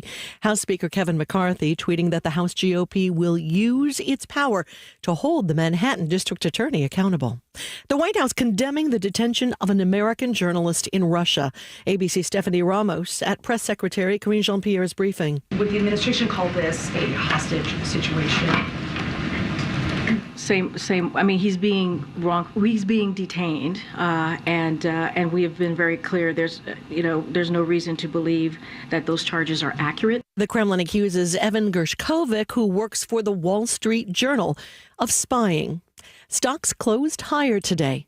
You're listening to ABC News.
That's right. We want to say thanks to Dr. Poss and the Sleep Apnea TMJ Solutions Clinic. I'm Brian Wilson along with Matt Murphy. Dan Mandis is here. Johnny B has moved out into this crowd. It looks like a dangerous group, Johnny B, to keep interacting Everybody with the give crowd. Johnny B a round of applause. Yeah. Can we the get Johnny B? legendary Johnny B, ladies and gentlemen. B. All right, so if you have a question, flag Johnny B down, and he will come to you with a microphone. I just want to mention, many of you are sitting directly under the PA speakers. We can't come there with the microphone. It will not work. So move out into the aisle if you'd like to talk to Johnny B. Johnny B, who you got there? Okay, what's your name then, lady? Harry, what's your question for us? My question is about Covenant School. I don't want to minimize it at all, but with our presidential address, all we know now is Creepy Joe likes chocolate chip ice cream. And that too. But we're not hearing the question, Johnny. I mean, he was completely political when he started talking about gun control.